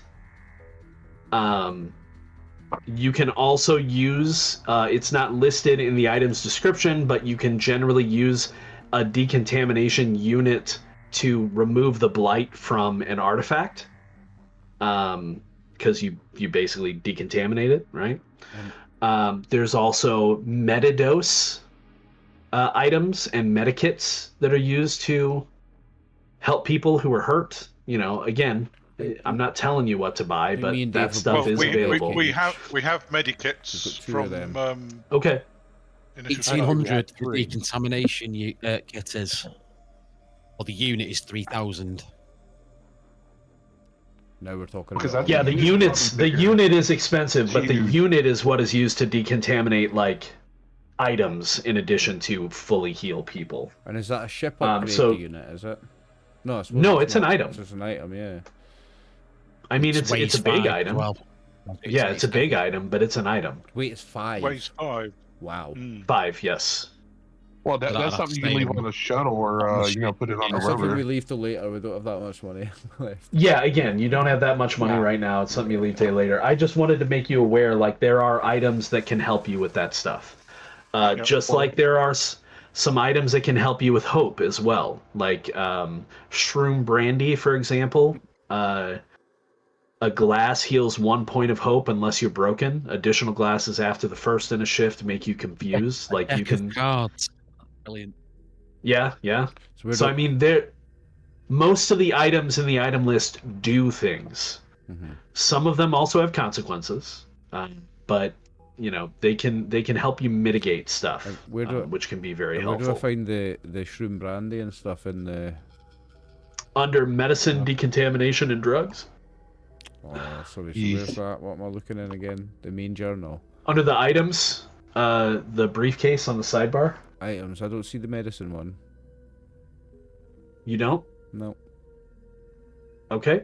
Let me double check. Oh, no, the medicine's not there. No, configuration. I've got books it's and in the main. pamphlets. Hang on. Don't say that. Now it is. Yeah, it's there there we now. go. Yeah, because I was looking at Antidote before. I was looking at a few things on that before.